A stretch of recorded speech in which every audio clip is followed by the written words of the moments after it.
Namaste and a very good afternoon, ladies and gentlemen. After nearly a month worth of initiatives that marked the 16th edition of BW Marketing White Book, or MWB as we call it, we meet you again today with an initiative that was born out of the MWB last year. I have so much to tell you, but before anything, I must welcome you all to this forum today. My name is Khyati Kawa and I'm going to be your host for the day. Purpose. Purpose was never as important as it is in the face of a crisis-ridden world. In MWB 2019, while tabling this important subject, we also set up BW PuRe Awards, an initiative that uniquely recognizes purpose-led brands in India. The pandemic reiterated the performance follows purpose.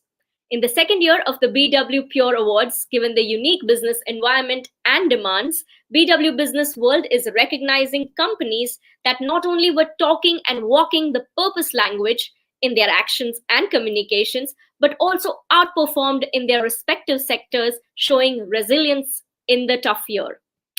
In the next 3 hours, ladies and gentlemen, we will be hearing from many such brands. We are live today, not only through Vertex, but also on homepages, on all our social media channels. So before I actually begin this event, we have a slew of breaking news for all of you from BW Business World. I hope all of you are geared up for that. With the aim to become a place for the marketers of a modern era, this is bereft with the unprecedented challenges and opportunities. BW Business World has launched an initiative focused for this community. Let's take a look at the announcement. May we have the AV, please?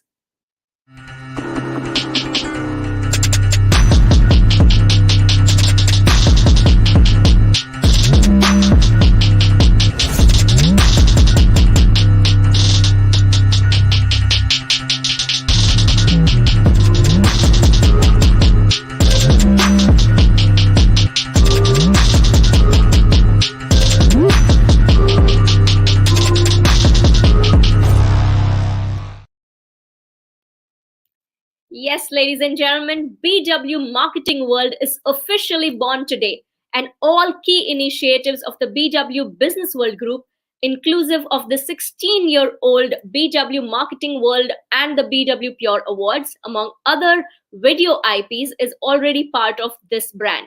Now, just to give you a glimpse of what BW Marketing White Book looks like in its 16th edition, let's take a quick look. May I have the AV, please?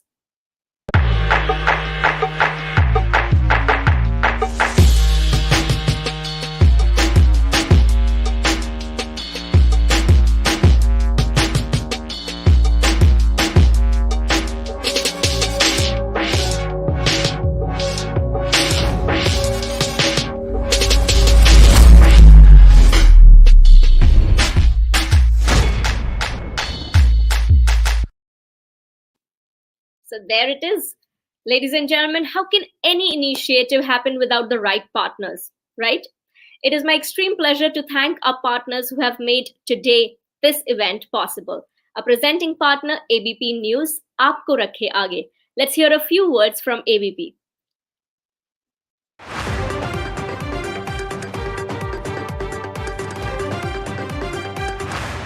ABP News, Aapko Rakhe Aage. Ladies and gentlemen, we'd also like to thank and appreciate our associate partner, Z5. May I request our partner video, please?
Thank you. Thank you so much. I would also like to take this opportunity to thank our celebrity e-commerce partner, GoNuts, Asia's most influential platform for human connection and communication.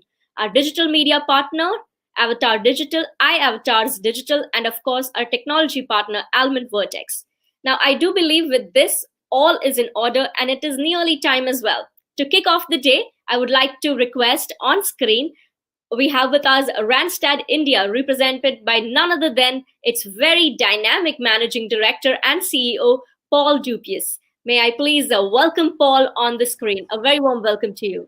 Hi, greetings, Kyati from Bangor. Thanks very much. Glad to be here. We are delighted for you to be here and looking forward to hear from you. Great, thank you. Well, let's get right to it. What a special day this is for all of us as we talk about something that I'm personally very passionate about.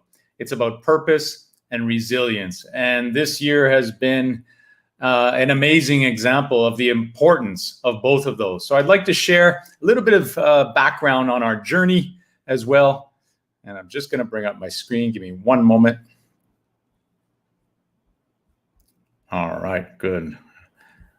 And Kyati, I imagine you can see my screen now. We're good to go. All right, and we shall begin. So if we think about 2020, particularly this year, purpose has become so important. I have the good fortune as the captain of the ship of Randstad here in India to engage with CXOs every day. And what I'm hearing from CXOs in India and beyond is that through this crisis, we've all come to realize that more important than the what is the why. And that's the purpose. We would call it the North Star, why you exist as an organization. And of course, as a leader, as an individual. And so where many of us grew up in a world as leaders where we started our conversations with spreadsheets, with outcomes, we've now completely flipped the paradigm upside down. And we're talking about our people, we're talking about our purpose. In the process, through crisis, there's been the opportunity to also build resilience. I'm going to talk about that now in terms of how we've done it at Randstad. First, a little bit about Randstad here in India. We have 23 locations across the country with 1,200 core employees and more than 60,000 contingent, temporary, contractual workers. We put 60,000 plus people to work every single day. It's a very important responsibility, especially in times of crisis. And we carry that responsibility guided by our spirit of human forward. In other words, we help people move forward in their lives by helping them arrange and get gainful employment. At the same time, we help organizations grow. Especially important in India now, as we are all aiming to get back and get the wheels moving and so on, but to do it in a safe way. Randstad as a company has core values, and you talked about walking the talk. I absolutely believe that core values are more than something that's hanging on the wall. Our core values are to know, to serve, to trust, striving for perfection, and simultaneous promotion of all interests. Randstad just celebrated our 60th anniversary. We are the original pioneer, the very first company in the world of HR services, now #1 in the world. And these core values have been there since day one, and we live and breathe them every single day. It's also a reminder of what's truly important. You see nothing about outcomes on here. We talk about striving, we talk about knowing and serving, the spirit of caring and compassion, empathy is in there. And of course, teamwork with simultaneous promotion of all interests. And we value these, we celebrate these in our organization, and of course, we reward. A little bit about what Human Forward really means and our story, particularly in terms of this year in 2020.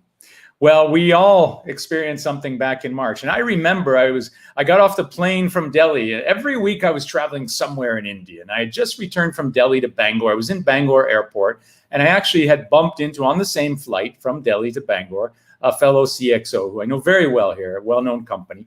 And we both said, who knows what's ahead, but it's probably going to be 2 or 3 weeks and we'll be back at it. So stay safe in the meantime. And we said farewell. Well, we look back on it now, we sure learned a lot of lessons. At Randstad, we made a clear decision. Before COVID really started to accelerate in India, we made a clear decision that more important than anything else is the safety of our people. We came back to purpose. Why do we exist? Is it about outcomes or is it about our people? And we made a clear decision as a senior leadership team, it's about our people. So we immediately ordered work from home, and that was March 16th. By March 18th, every single employee in Randstad India across the country was at home, confirmed safe, connected, and then the engagement began. And then the new world began. And I won't call it the new normal. We're in a new world. So we started by responding, then we moved into recovering. What we quickly learned was it's important to take care of the welfare of our people, particularly in times of crisis, in good times and in bad, but particularly when people are at home and forced to communicate and collaborate through a computer screen. It's a very foreign experience for all of us, me included, by the way. So we started off by focusing on health, physical fitness, and so on. All of our leaders came together, created short video clips and advice on fitness tips and so on.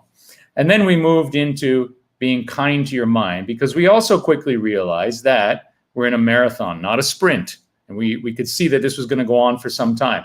As a result, we launched this initiative called Be Kind to Your Mind. It's all about mental wellness for colleagues, loved ones, as well as our contractors, our temporary workers. In fact, we started off by rolling this out only to our core employees. Then we extended this solution, this service, under a partnership with Your Dost, which is a wonderful EAP partner here in India. Then we rolled it out to all of our 60,000 plus temporary contractors as well. And again, back to walking the talk. It's not about cost, it's not about investment, it's about caring for your people. We also launched something this year called Randstad Cares.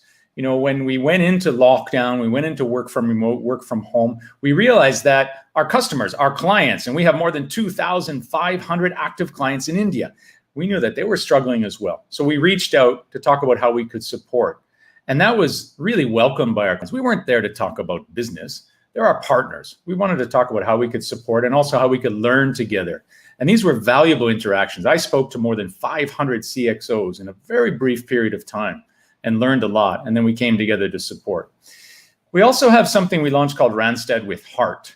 This is really about helping others become self-reliant.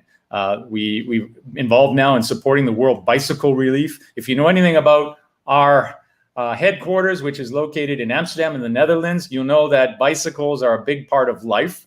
And they're highly valued in some parts of the world where people have to walk far to go to school, to get access to fresh, clean water, and so on. So we've been supporting the World Bicycle Relief. This is part of our 60th anniversary of Randstad. And we're now supporting, making donations and buying bicycles for those in need around the world. We promote and support our colleagues to be involved in some kind of cause, anything that's connected with helping the world be a better place. And that's a pretty wide definition, but we support, again, our colleagues fully to do that. And if the cause speaks to us, then we will also support financially.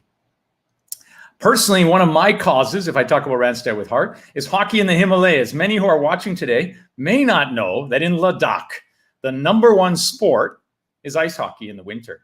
In fact, just before I went live here right now, I was getting photos and videos from friends in Ladakh, in the very far remote regions of Ladakh. They're on the ice playing ice hockey right now. The lakes are starting to freeze, and it's the best time of year for the skaters up there.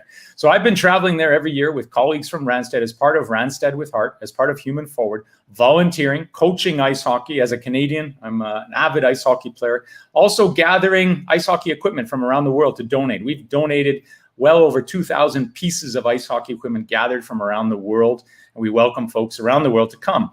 This year we had the former Minister of Sport from Russia join us. He's also a UN ambassador for climate change and a Stanley Cup ice hockey champion. You can see him there in the bottom left photo, Slava Fetisov. He's the Sachin Tendulkar of ice hockey. Joined us. We gathered with the Indian national ice hockey team, and we played an exhibition game to raise awareness of climate change. We also volunteered at SECMOL with Sonam Wanchuk and so on. And we partnered with Oxfam, which is a wonderful organization here in India and globally, which is really focused on protecting the unprotected. Again, one of my own mantras, and my leaders share this purpose with me, which is life, a full life is really not only about doing well, it's about doing good. We all need to step up and do something good for the world, especially in times like now where there are so many in need. We launched something this year called Helping India Get Back to Work. Now, this was a global initiative launched by Randstad, Adecco, and Manpower, the top 3 HR services companies in the world, came together with support from McKinsey. And we raised our hand to lead this initiative in India. So Randstad took the lead, launched this initiative along with my team. We launched this, and we've since rolled it out across the country with various sector bodies coming on board. It's an open source document, so anybody who's watching, you're free. We'd be happy to share it with you. It has protocols. It's not only about the physical protocols, it's also about mental health and so on, gathering best practices from around the world. Very proud of this initiative. And at Randstad, we launched an ergonomic benefit. This was back to be kind to your mind. Then we came full circle and we realized it's also important to be kind to your body. And so we launched an ergonomic benefit, helping our colleagues be more comfortable at home. We spent a lot of time sitting down. And so we supported them on getting the right equipment so they could stay healthy, be kind to their body as well.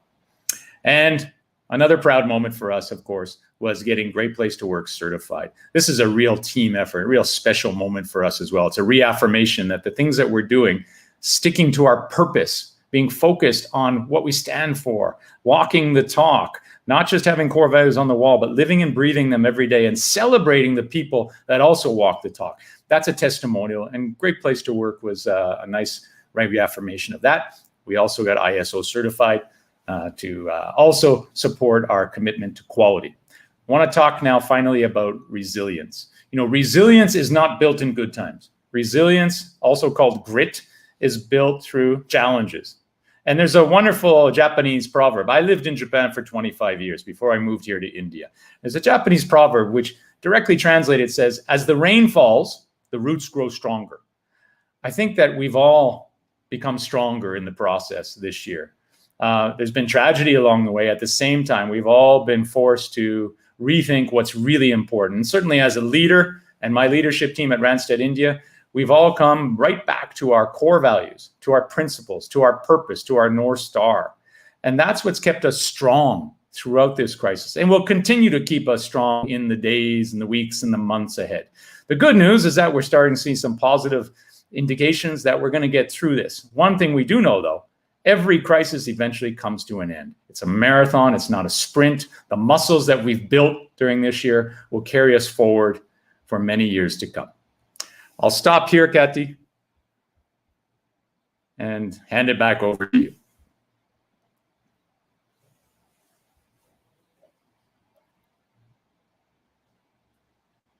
Thank you. Wow, that was a swap. But thank you, Paul. I think Randstad has had like quite a year, some great initiatives taken forward and wonderful work. I mean, I'm truly mesmerized and taken aback by so much good work that has happened for Randstad through the year. Now, before I move forward, Paul, I'd like you to stay with me on this screen. And I would also here like to invite on screen Mr. Sunil Kumar, President, Exchange for Media Group, as well as Mr. Uma Shankar Bharadwaj, founder and CEO at iAvatarZ Digital. A very warm welcome to you. Hi, good afternoon. Good afternoon, gentlemen. Yeah. Hi, hello. Hi. Good afternoon. So I want all of you to stay with me on screen, gentlemen, while now most of you have guessed it. We are ready and announcing our first winner of the day in the BW PuRe Awards 2020. Less from me, more from their own work. May I have the winner, AV, please?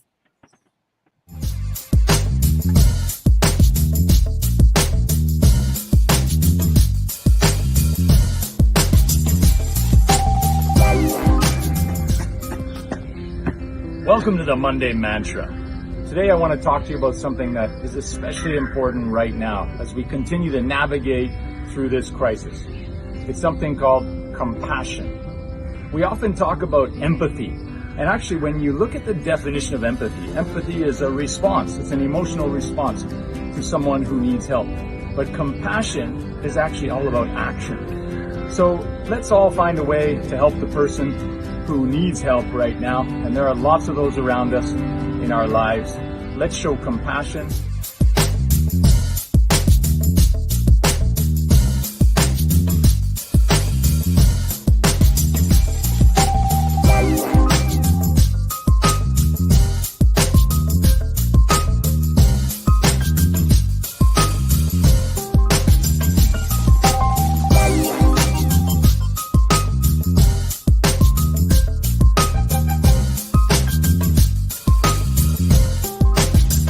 Sound right.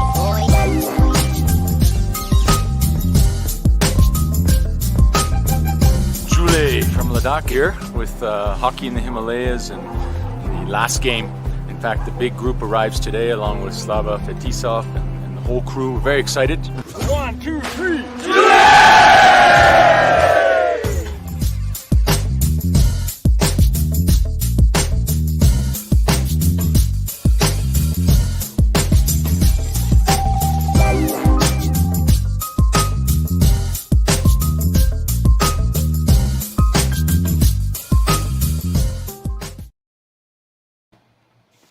So our big congratulations to Randstad India for winning the BW PuRe Award. Firstly, I would like to ask Mr. Kumar and Sir, both of you to congratulate Paul, and then Paul would love to hear a few words from you. Paul, wonderful. As Kathy said, it's most impressive the kind of work you're doing, and I'm sure it can everything cost money, but you kind of put your values first, you put your purpose first. You know, I'm happy to see you work with your employees, you work with your customers. Since it's about marketing, there was that these are. So you knew the best time to retain or to work with or to deliver to your customers or to show your commitment to customers is now when they're going to be paying even less money, perhaps. You know? So I thought one of the finest things to have done to stay with your customers, tell them, listen, we are there, we are not going anywhere. And I'm glad you didn't talk about how much it cost you, because you think it didn't cost you. You thought it was like, you know, just the way that's what Randstad is about. So we'll do it at any cost, in other words. So wonderful, Paul, and congratulations once again. Thank you so much. Thank you. Yeah, Paul, hi. Congratulations for wonderful job. And definitely I have listened all the conversation, and you are doing fantastic job. Well done. Thank you. Thank you so much. Thank you. So congratulations from all of us, Paul. We'd love to hear a few words from you. Well, thank you again, Kathy, and thank you again for your kind comments. That was a wonderful video, by the way. I had goosebumps watching it. Thank you so much. And I know I have colleagues from across the four corners of Randstad India watching right now. To our colleagues, this is yours. Congratulations. Thank you for... all of them, all at Randstad. Congratulations. Thank you for holding firm. Thank you for... Paul is accepting it on your behalf. Absolutely. This is everyone's reaffirmation again, recognition for their commitment and reminder just how important purpose is. Purpose is always important in good times and in bad. And we've stuck together through this, and I'm so proud of my team. A lot of the initiatives that we just showed earlier were actually, they came from the floor. These were ideas that came from our teams, and we welcome new ideas. And of course, we take action on them as well, especially when they're about purpose, especially when they're about empathy and compassion. And we will continue to do so. But I want to savor this moment on this Friday afternoon. And thank you all again for this wonderful award. And again, congratulations to all of our colleagues across Randstad India. Congratulations once again to the whole team also of Randstad India. And yes, it is the weekend, so please do celebrate. Don't forget to celebrate the win. Thank you so much. Thank you. Thanks, everybody. With that, we will all now go backstage and take a look at who our next winner is. So I hope all of you are ready to look at our next winner at the BW PuRe Awards. Let's take a look.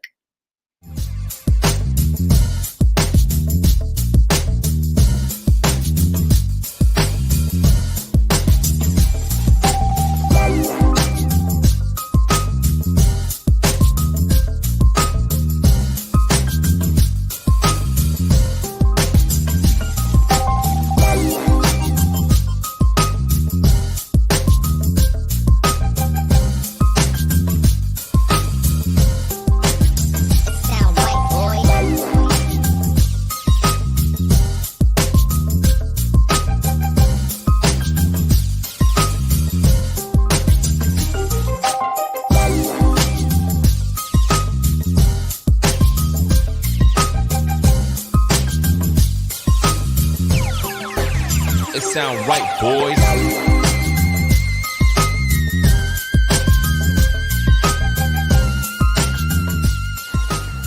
और घर पे uncle aunty जी कैसे हैं? कैसे ही होंगे यार, पापा दी नौकरी चली गई है, छुट्टी कह के भेजा सी, वापस बुलाया ही नहीं। चल छड़, अमृतसर कैसा है? सब सेम ही है यार। पता नहीं लोग कैसे घर चला रहे हैं पूजा, और डेयरी ते सब ठीक है? एक मिनट होल्ड कर। अच्छा चल, मैं तेनू बाद विच कॉल करनी आ। ठीक है, तू ख्याल रख अपना।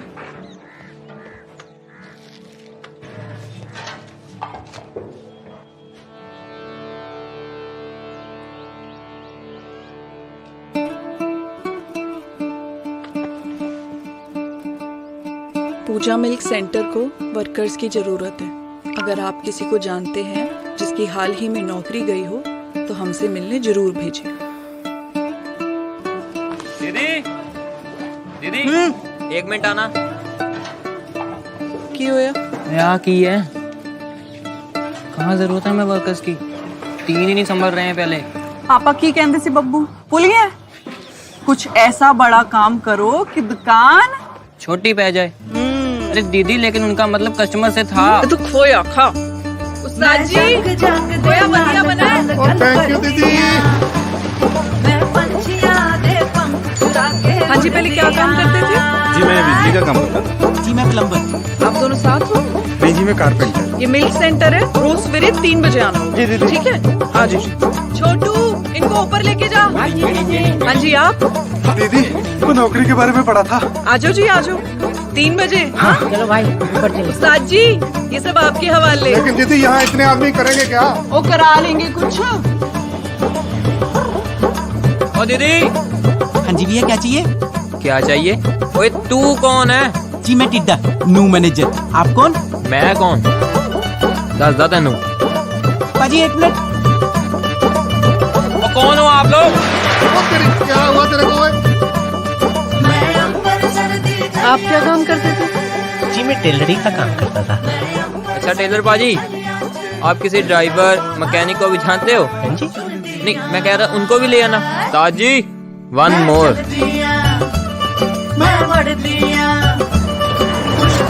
हेलो आंटी जी, ਤੁਹਾਡਾ ਦਹੀਂ ਤੇ ਆ ਦੱਸੋ ਜੀ ਪਨੀਰ ਕਿੰਨਾ ਕਰਾਂ ਜੀ? एक मिनट बोल। ओ आ की है? पनीर आंटी जी बड़ा चंगा पनीर है। ओ नहीं नहीं, तू रख अपना पनीर ते रख दही भी, मैं कितो होर ले लेनी है। अरे आंटी क्वालिटी गिर गई तुम्हारी। हाँ मम्मी। सॉरी दीदी, वो उस्ताद जी नहीं थे तो नया काम सीखने में थोड़ा टाइम तो लगता है ना। कोई नहीं, चलती जो रहती अणक है जी यार। जुगनी दूध मलाई खांदी, जुगनी बढ़ती बढ़ती जांदी, जुगनी पिंड विच सब तो चंगी, जुगनी करदे सब सतरंगी, जुगनी गड्डी बात चलांदी, जुगनी उड़दी उड़दी जांदी। ये लो दीदी पनीर। बढ़िया है, थोड़ा अपने घर ले जाओ। हाँ जी। अच्छा मेरे लिए भी बांध दो। ठीक है। मैं अंबर सर्दी गलियां च दिल दा पौधा चुंदी।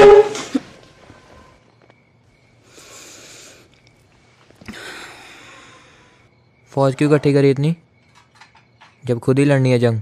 ओए पापा की कहंदे सी? मम्मी पनीर में मटर मत डाला करो यार। अंकल जी गलता सुनो मेरी, थोड़ा टाइम दे तो मैंने सारी पेमेंट कर देनी है आपकी। पुत्र जी जे सामने पेमेंट नहीं आएगी तो मैं आगे पेमेंट कैसे करूंगा? की कहंदे ने? कुछ नहीं, चल। मालिक मेरी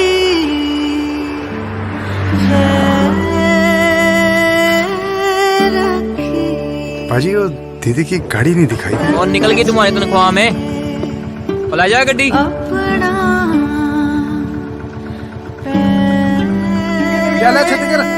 दीदी दिवाली आने तक ना दिवाला निकल जाएगा हमारा, देख ले।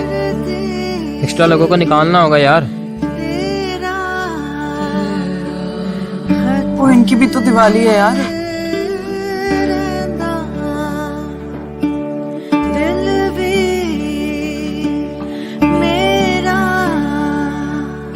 लगी लाइटें?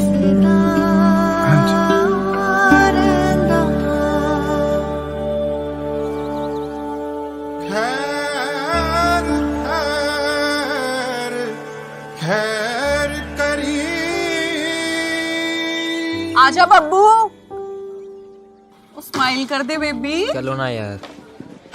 जीती रहे पुत्र, जीती रहे। पूजा दीदी वेरी गुड। पूजा। हाय पूजा। ओ क्या हो गया सबको? पता नहीं क्या हो गया यहाँ पे? चोरी तो नहीं होगी? ओ, हेलो, क्या हो रहा है ये? उस्ताद जी।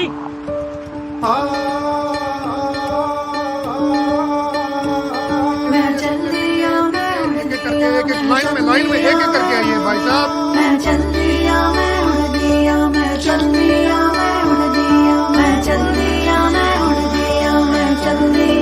डिस्टेंस मेंटेन करके रखिए ना जरा। एक एक करके साइड में भाई साहब, साइड में पीछे। ये सारे लोग।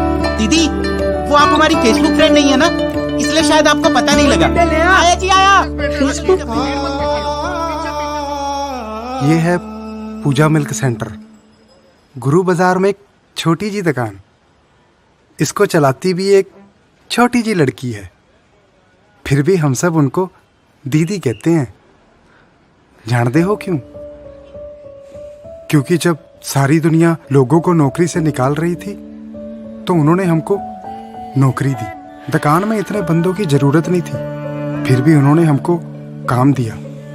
यहाँ तक कि हमारा पेट भरने के लिए उन्होंने अपनी गड्डी भी बेच दी। सिर्फ एक बड़ी बहन ही आपको इतनी हिम्मत और हौसला दे सकती है। आप सब भी यहाँ पर आइए, उन्हें हिम्मत दीजिए और उनका हौसला बढ़ाइए। पूजा मिल्क सेंटर, याद रखना। दीदी, सच में छोटी पैगी दुकान। मैं चल दिया, मैं बढ़ दिया, कुछ कर दिया, चल दिया। दिल खोल के तो देखो, दुनिया खुल जाएगी। Facebook.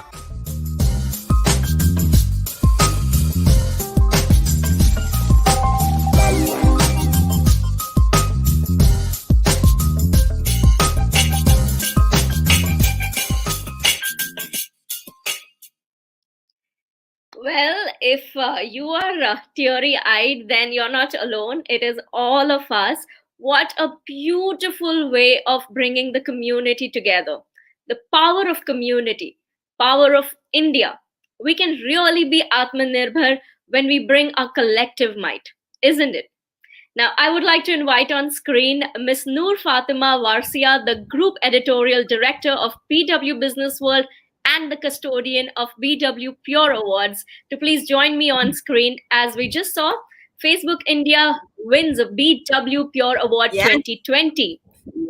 Very warm welcome, Noor. And I would like to once again call on screen Mr. Uma Shankar Bharadwaj. And it is my pleasure to also invite on screen, ladies and gentlemen, Mr. Avinash Pant, the head of marketing for Facebook India. A very warm welcome. Thank you so much. Thank you. Awesome. This was such a cool ad. Thank you so much, Avinash. Before anybody can even say something, I have a quick question for you. You kind of escaped the audience part. I just want to understand, were there real life insights that you were seeing when you actually came up with an ad like that? What inspired this? Absolutely, Noor. And so many of them, to be honest, right? Our whole intent behind this campaign was really to bring alive, the power of communities. And how people have come forward, right, in these tough times that we've faced. I would first say that we've all seen this around us, right? That's why this ad touches us so deeply, because we've met people like Pooja, all of us have. But I think we are very privileged as Facebook to see much more even on the platform as well, right? So just seeing communities come together. There are so many examples that I would take too much time if I had to even name them. And that's why we felt this story and this visualization was a great way for us to pay tribute, to be honest. One, we are inspired, but also at the same time, I would say it's our way of paying tribute to people who have really managed to find a way to harness the power of community. And we're thrilled with the small role that we can play as a platform in that space. But yeah, that's really the purpose behind putting this story together. And we are really gratified by the kind of reaction that we've seen.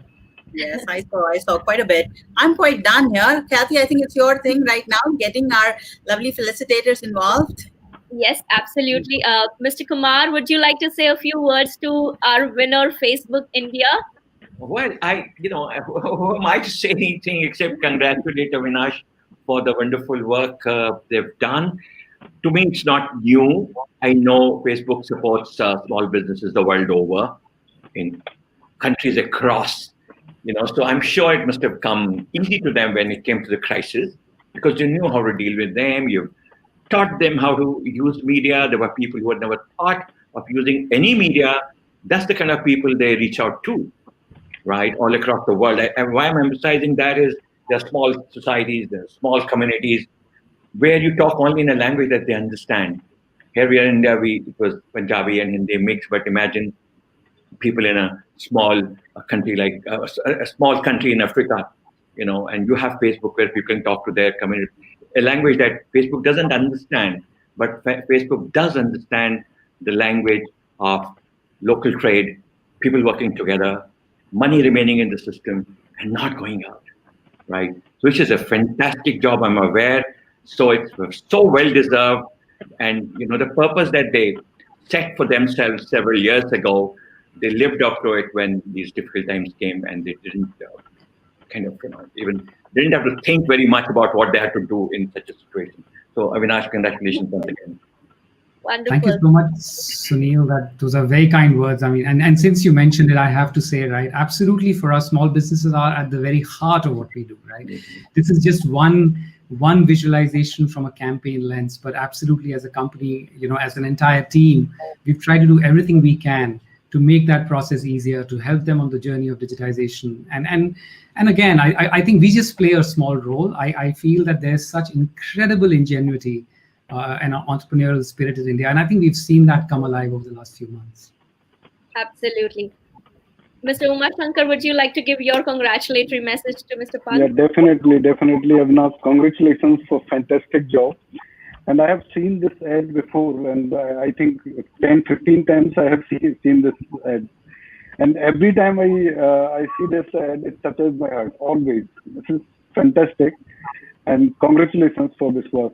Yeah, well done. Thank you so much. Thank you for your kind words. It means a lot to us. And thank you for this honor to the entire business world community. Thank you so much. Thank you, and many congratulations, Avinash, to you and the whole team at Facebook for winning the BW PuRe Awards 2020. We all are teary-eyed, feel the connection, and I think Dil Kholo To Duniya Khul Jayegi is just the sentiment that we all feel. So congratulations once again, and thank you so much. Thank you, everyone, for being on this show. Thank you, Mr. Kumar, Mr. Shankar, and Noor. Thank you so much. Thank you so much. Ladies and gentlemen, we are now moving on to the next segment, a company and brand that is dearly admired by millions. Before we see more of that, it is time to see a live interaction between the out-of-the-box thinker, the CMO and marketing director for RB Hygiene for South Asia, as our editorial director, Noor Warsia, catches up with her. So over to you, ladies. I would like you to take over. Hi, Sukhleen. Thank you so much for joining us today for BW PuRe Awards, where we are talking about brand purpose. How do you feel? Extremely excited and very happy to be with you, Noor. Thank you so much, Sukhleen. I'm really excited about what we're going to talk about today. So brand purpose for Reckitt Benckiser, it's nothing new. Reckitt Benckiser has been doing this for a while. I don't want to get into, why and how of it. I just want to understand from you the role of purpose in this year specifically, when really during the times of crisis, a lot of effort had gone through cost cutting and becoming really, really frugal about how you're spending. At a time like this, how did this entire initiative of purpose manifest itself for RB? Reckitt Benckiser is a mission and purpose driven company. So if we actually see the kind of brands that we have, they're all brands that have a very clear role and over 100-year history, whether it's Harpic, it's Lysol, it's Dettol. These are all brands which are disinfection champions. And in this pandemic where consumers were seeking hygiene solutions as the first port of call to prevent illnesses, the responsibility of the organization really heightened, right? And purpose is fundamentally the reason why you exist. So at RB, the global purpose, the way it's been envisaged, it is to create a cleaner, healthier world. And it is a relentless pursuit that the organization has towards that endeavor. Now, in that regard, our brands fundamentally have a role to play in this. And the way we've tried to combine the roles of our brands we've tried to actually align them to the United Nations Sustainability Goals. Yeah. Harpic as an example, itself to UN Sustainability Goal number 6, which is to provide clean water and safe sanitation. Now, in that endeavor, Mission Pani plays an extremely pivotal part. That is our big behavior change program. And on our part, we've tried to complement the program along with on-ground activities. So during the heart of the pandemic, brands like Harpic and Lysol stepped forward, where we donated over 1 million liters of the disinfectants to public health workers and institutes. They donated over 10 million soap bars. So as an organization, we've shown our commitment not just in behavior change, which is a sustained long-term activity, but also in stepping forward to help in a crisis like this. Mission Pani actually has been very, very out there, Sukhleen. Now, one would argue there was so much that you were doing, it would have, automatically just stood out. But you use World Toilet Day in a really big way to get the message really out there. Now, why do you think there's a need to do this, Sukhleen? Why do you think brands such as yourself that are really putting their might behind a purpose in the manner that you just explained need to do all this to get this noted, so to say? Why do you think that happens? How does it help, rather? So if you actually see a day like World Toilet Day, the inception of the day itself, the day came into existence with an endeavor to at least create a massive awareness towards the need for safe sanitation and to remove the stigma around sanitation. Now, when we started our journey with Harpic on Mission Water or Mission Pani, the first starting point was what is going to be the role of water in the context of the post-pandemic world that we are going to be addressing consumer needs in. Water fundamentally enables hygiene. It enables sanitation. It enables life. So even when we think of a topic of sanitation, despite the infrastructure, unless you have the right behavior or the right habits, complemented with availability of water, you cannot achieve the benefits of safe sanitation. So in that context, an occasion like World Toilet Day was actually ideal for us to marry the behavior change program that we wanted to institutionalize, creating an awareness towards mobilizing people to take the water oath. And last but not the least, also encourage people to realize the importance of personal hygiene. Unless we ourselves become more conscious of taking our own and our family's hygiene in our hands, we are only making ourselves more and more vulnerable. Because today, hygiene is the first port of call for preventing communicable diseases. I mean, it may be COVID today, it may be something else tomorrow. But if we adopt safe hygiene measures, it is going to help all of us move towards healthier lives.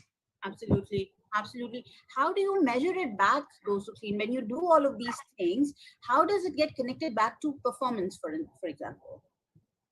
So measurability is seen in multiple ways, Noor. First is with respect to the behavior change program itself. How many people are we able to touch with our messaging? And then, of course, you have pre and post analysis to say, have we really been able to move mind measures with respect to how consumers or people view the importance of saving water, right? The second important task is to help people also make choices and responsible choices towards choosing products that are fundamentally water efficient. If we continue to use products that lather a lot, your water usage will always be very high. And in a country like ours, where after irrigation, the largest usage of water actually happens in home. So almost 9% of water is consumed by families in home. And within that cohort, sanitation and cleaning, basic needs of cleaning, bathing, and sanitation is 60%. So if we are able to encourage people to adopt products that are water efficient, let them realize the importance of saving water for the next generation. Importantly, get people avenues and encourage public-private partnership to work closely with the government. So we have initiatives that we are pioneering and leading on ground. Over and above that, the platforms like World Toilet Day or the Waterthon that we're working on now, they encourage us to be able to create forums where we can even showcase the fantastic work entrepreneurs and water warriors are doing. Because that's how we can actually bring some of their work into the forefront. I love it. I love the way you explain this, Sukhleen. At Business World, we started paying a lot of attention to purpose only last year. You may recall that it was last year when we suddenly saw all these brands talk purpose and all of that. Now, one of the things that came up a lot when we were working on the Marketing White Book this year, which is what, PuRe kind of came out at the back of Marketing White Book, to be honest, when we were putting and seeing all the good work that was happening. There was a conversation of purpose versus sustainability. And what, even a lot of youngsters within my team, they also sometimes ask me, what is the difference? Now, I have my ways of, literally dictionary defining it, but I'm very keen to get your perspective on this. How are the two differentiated in today's language? I think, Noor, I would first say it's not an either or. I think today any responsible marketing company cannot make a choice between one versus the other. Right? So when we look at purpose fundamentally is the reason why you exist. And it has to go beyond just selling a product. It has to solve a fundamental societal challenge or a consumer challenge, which gives you a legit reason to exist. Because fundamentally, when you're purposeful, you truly earn the trust and love of your consumers. Right? Then when we come to sustainability, which is where the operating word is not or, it's actually and. Sustainability is key to everything that we do. Otherwise, we're really risking humanity. So when you look at the impact on water, impact on planet, impact on our carbon footprint, sustainability is imperative at every step of the way. So these are not choices today that organizations can make. I think we have to find greater synergy and complementarity and ensure that we drive both agendas equally because they're both critical to our survival. You got it. I know that my boss is watching this right now, Dr. Anurag Batra, and he's really, really going to internal thumbs up you on these comments. He's a major believer of it's not either or. So he, I'm guessing he's used these to come back at us saying, "Dekho aise hota hai life mein." So thank you, Sukhleen. You have little bit put more pressure on my team as well. That being said, you have answered all of my questions for right now. I just want to end on one note, like a final point of view from you for 2021. Are we going to see a lot more of similar coming up? Any focus areas, some plans for 2021 on these lines? I think we're extremely excited and committed about Mission Pani. So that's our large purpose program on Harpic. Through that, we are collaborating with some of the finest legends in the industry, whether it's Rahman, it's Prasoon, it's other creative geniuses, to bring about change young India can adopt today, right? So that's going to be one area where we would stay committed.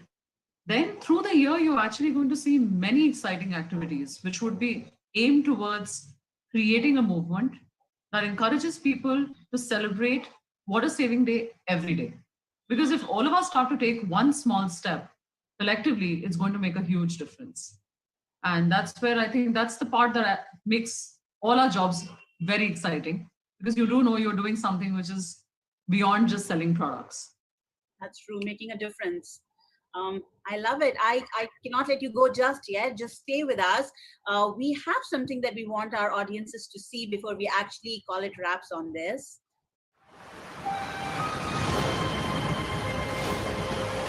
मैं Prasoon Joshi, I A.R. Rahman, I Gulpanag, मैं नरसिम्हन ईश्वर, I Sukhleen Aneja, I Lakshman Narasimhan. मैं भूमि Pednekar, as a Mission Pani water warrior, शपथ लेता हूँ कि हर एक पल और हर एक दिन मैं पानी का इस्तेमाल पूरी जिम्मेदारी के साथ करूँगा. and encourage others to do the same. हम सब जल से बने हैं और ये जल जीवन है. Water is health. Water is hygiene. Water is safety, and water is our future. I also pledge to support water conservation efforts and water equality. साथ ही पूरा प्रयास करूंगी कि वो दिन जल्द आए जब किसी को भी पानी की कोई समस्या न हो.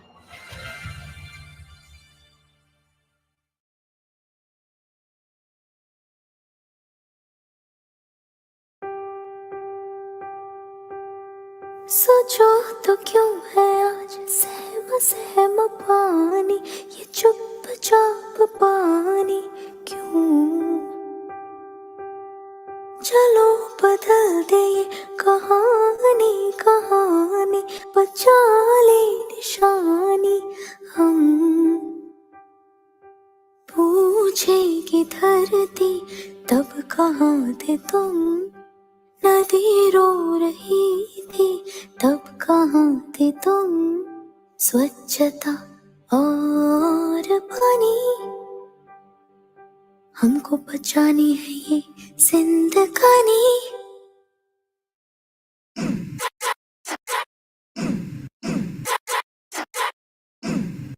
सोचो तो क्यों है आज सहमा सहमा पानी, ये चुपचाप पानी क्यों।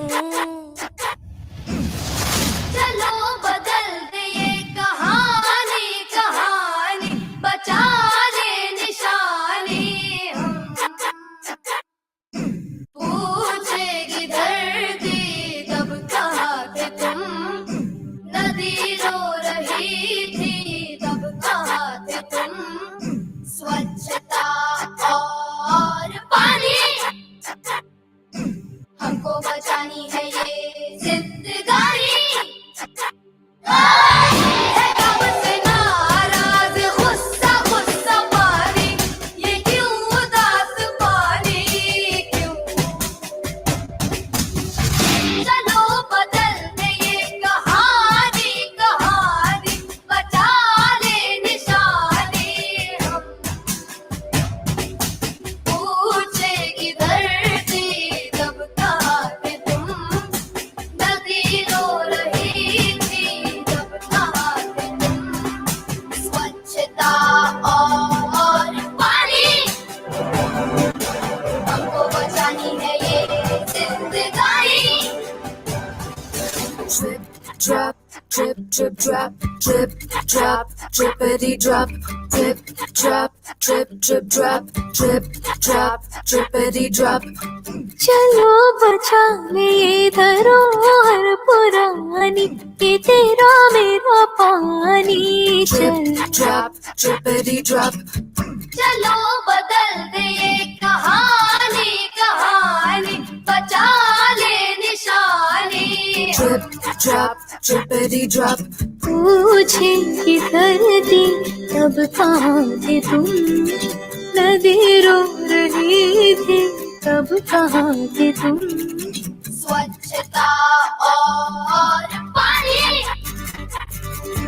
हमको बचानी है ये जिंदगानी। पानी, स्वच्छता और पानी पानी पानी, हमको बचानी है ये जिंदगानी।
Sukhleen, would you like to say a few words?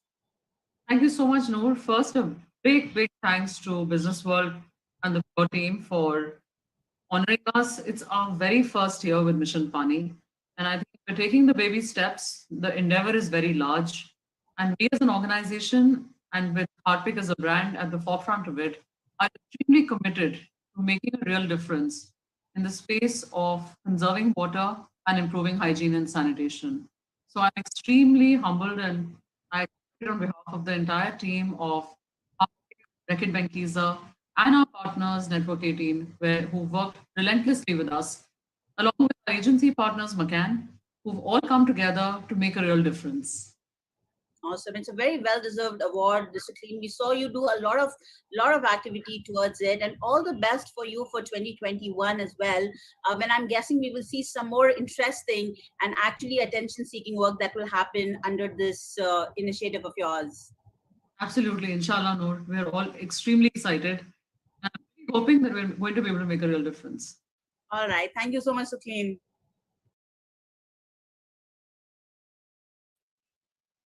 Thank you, ladies. And what was that anthem? That anthem really moves you, doesn't it? स्वच्छता और पानी बचानी हमें जिंदगानी. Ladies and gentlemen, I hope this anthem stays with you and this purpose stays with all of us on the conservation of water. Ladies and gentlemen, once again, I would request all of you to give one more round of virtual applause for RB Hygiene as a winner of BW PuRe Award 2020. Now, as we move forward in the day, I would first like to once again thank our associate partner ZFi, India's #1 contact brand, and showcase their audiovisual. Can we have the AV, please?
We would also like to thank our presenting partner, ABP News. Can we have the ABP AV, please?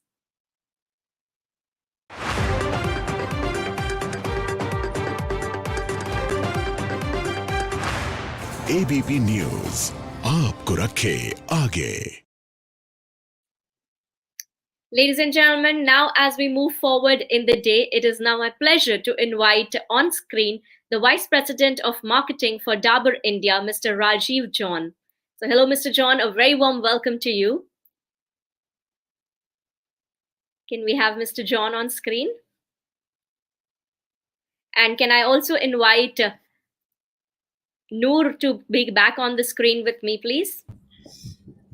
Hi. I am sorry. I did kind of realize that we are running early. He's running late and he's not here yet, but we will get the heads up as soon as he is here.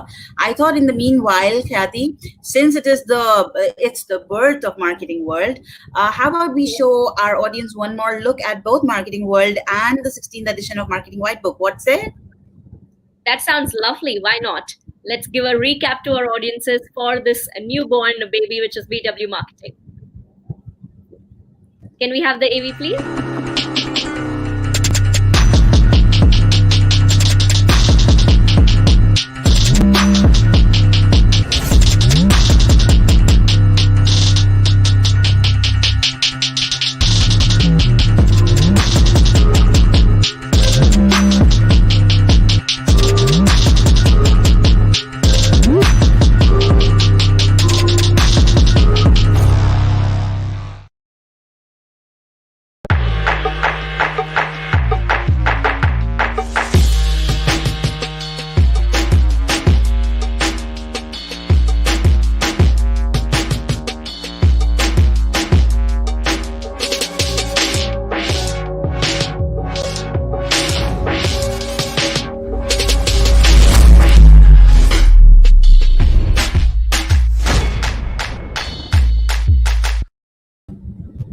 So, hello, welcome back, Noor.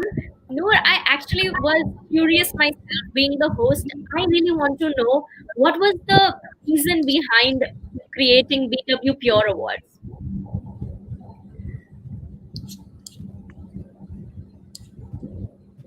Noor, can you hear me?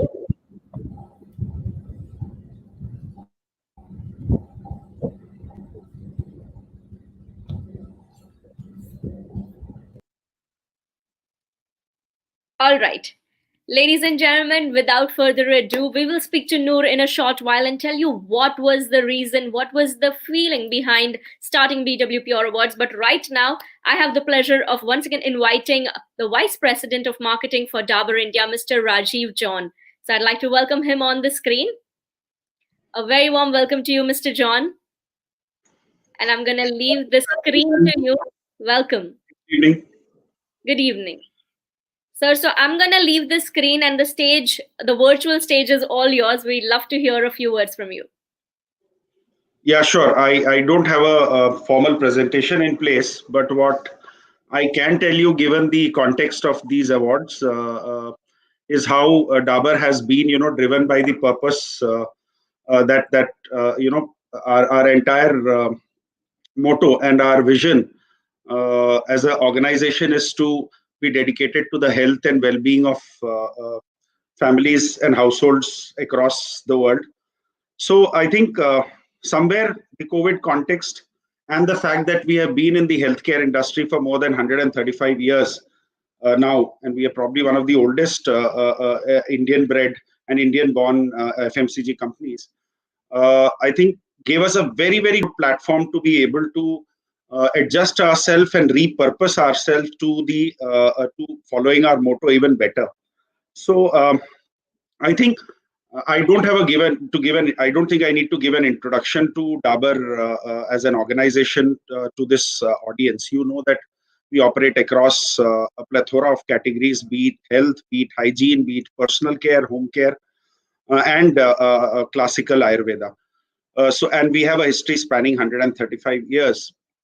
Given the context, I think while our purpose was very clear in our minds, but the pandemic gave us an opportunity to build our credentials even better.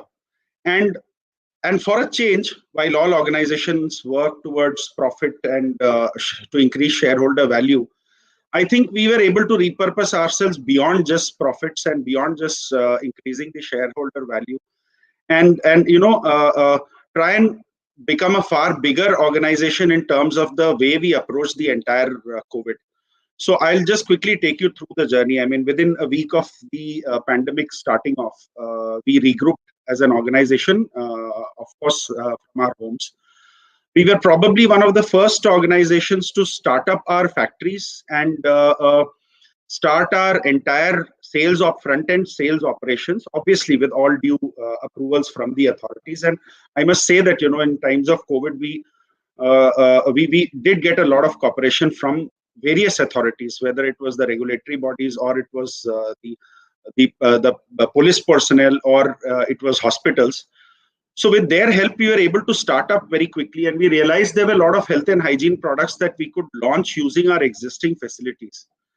And I am very proud to say, that coming together as a full team across functions within the organization, we were able to launch products like hand sanitizers within a span of 11 days from start to, at least reaching the warehouse.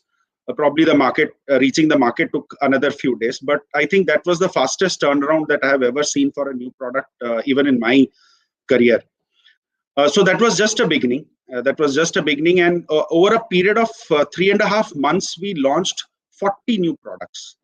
And our entire focus was to, concentrate on two big pillars. The first was health, in which we launched many products relevant to the COVID context. For example, tulsi drops to build immunity, haldi drops, amla juices enriched with vitamin C, again to build immunity, giloy neem tulsi juice, giloy ras, giloy ghanvati, aloe vera juice, wheatgrass juice, and many such products in the health space. And the other pillar was hygiene, And even in that, like I said, hand sanitizers, face masks, N95 masks, sanitized liquid, sanitized soap, germ protection range and sanitization range of floor cleaners, surface cleaners, surface disinfectant sprays.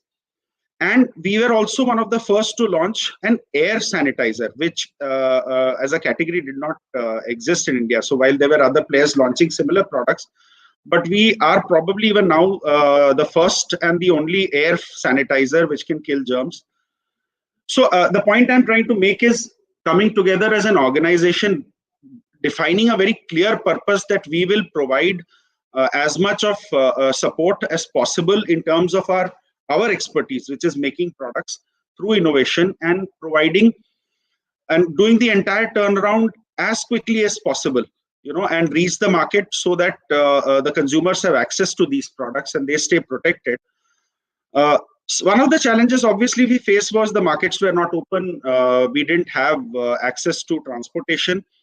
So we also deployed a lot of innovative ways to reach people.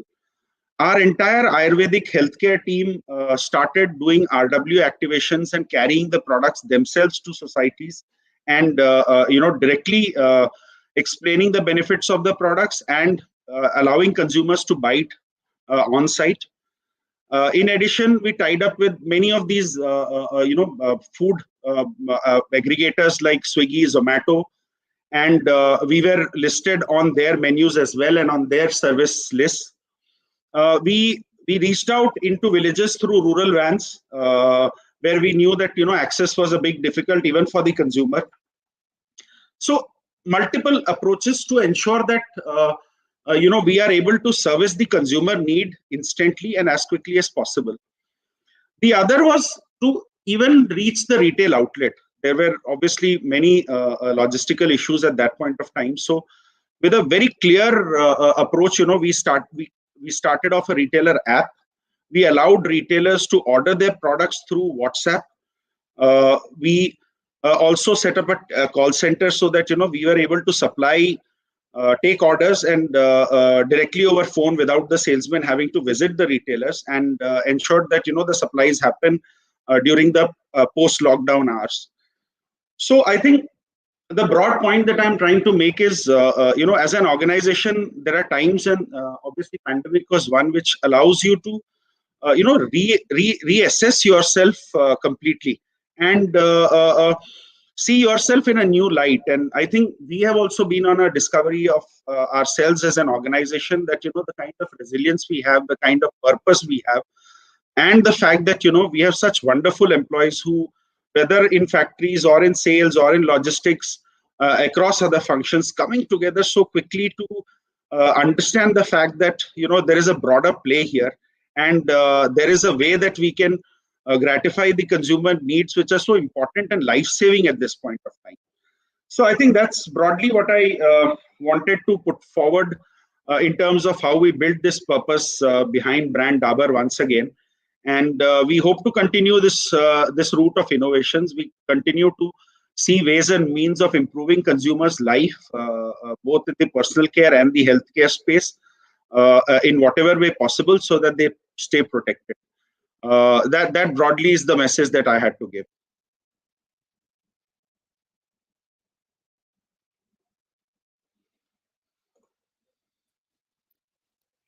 Thank you so much, Mr. John, and such a fresh breath of air when we listen to a brand like Dabur, who's done so much during the COVID. Chati, I can't hear you. I'm so sorry.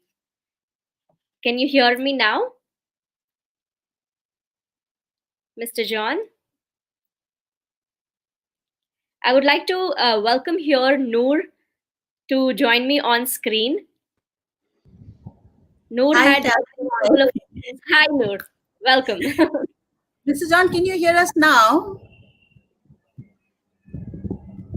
Are you able to hear us now, sir? I think he still can't hear us. Yes, I think there is some technical problem, but Noor, I think we should move forward. And here I would like to invite on screen for the station which will follow, I would like to invite Mr. Joji George, founder GoNuts.com, and also the president of Exchange for Media Group, Mr. Sunil Kumar. And while they join us, may I now request our team to play the Dabur AV, please. Welcome, gentlemen. Welcome.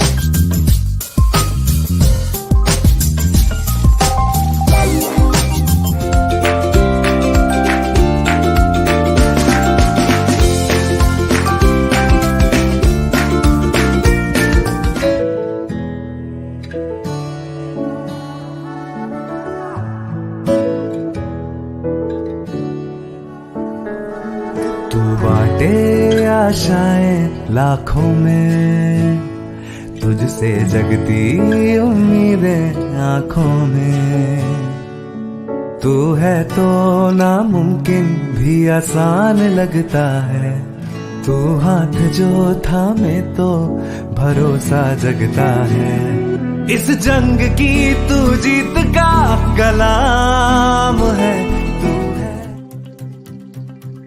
थाम के जिसकी उंगली, बचपन पग पग दिया सहारा, अंदर से दी शक्ति, हो घर संसार सवारा, जिसने दी भारत को ताकत आयुर्वेद से उजियारा, रग रग में भारत, पग पग में भारत, हम है भारत के और भारत है हमारा।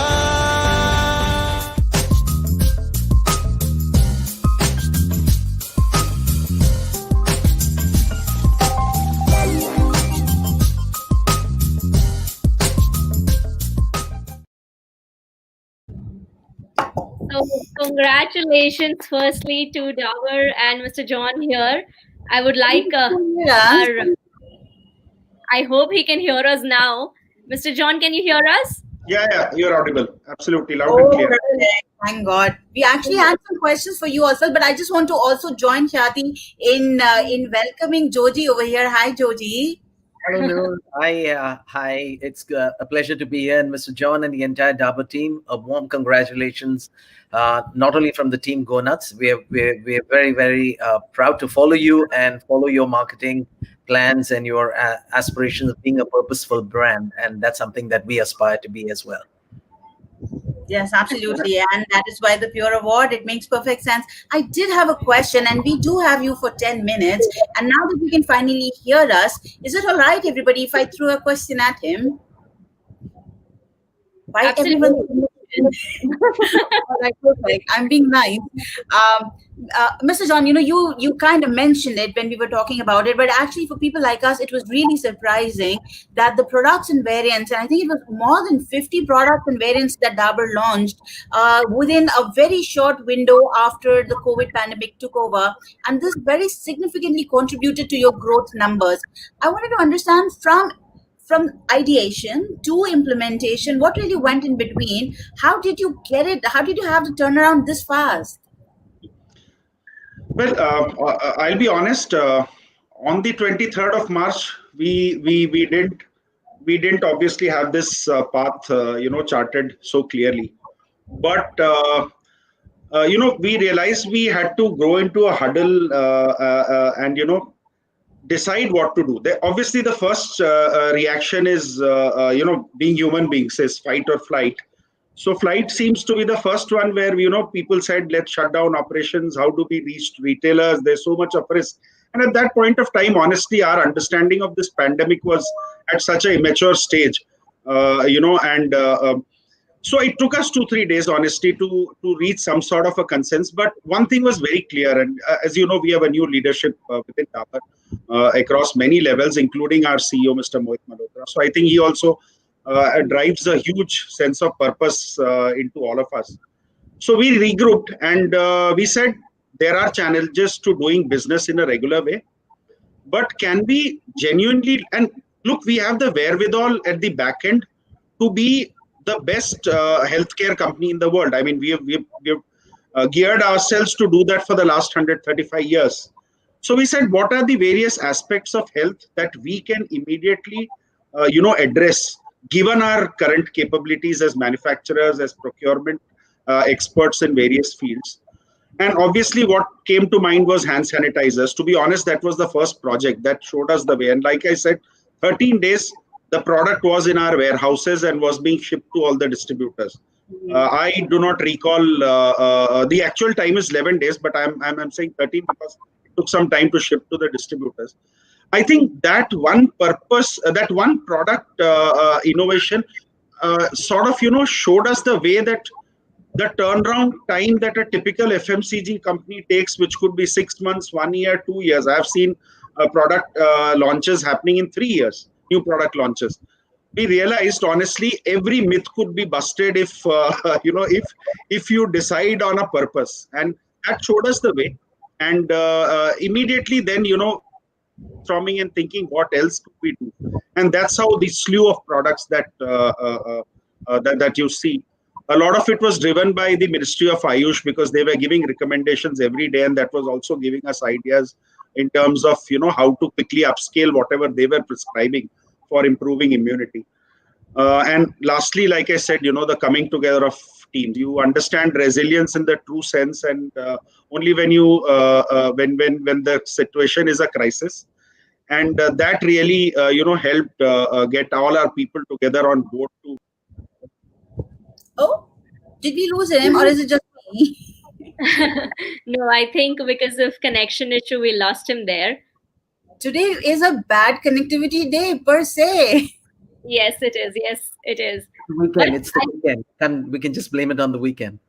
Oh yes, it is a Friday. We have no idea what day of the week is when. Sunil sir is also here. Hi, Sunil sir. Hello. I know. Did you get to see the Dabur winning entry? By the way, did you get to see the body of their work? Yeah. He's back. You're back. Welcome back, Mr. John. Sorry, I think I lost the connection for a brief moment. I'm really sorry. No worries, no worries. You were explaining to us about everything falling together finally when the product was in the after the warehouse shoot, the 13-day period, and how purpose allows you to grow if you have a good purpose or the proper purpose. Correct. So I think I almost said everything that I wanted to say in terms of answering your question when the connection broke. I'm obliged. I'm going to get Khyati now to do her thing again. Absolutely. Now that we also know that Dabur India has won the BW PuRe Awards, I'd like Mr. George and Mr. Kumar, who will be joining us on screen shortly, to congratulate Mr. John and the team of Dabur. Joji, you go first.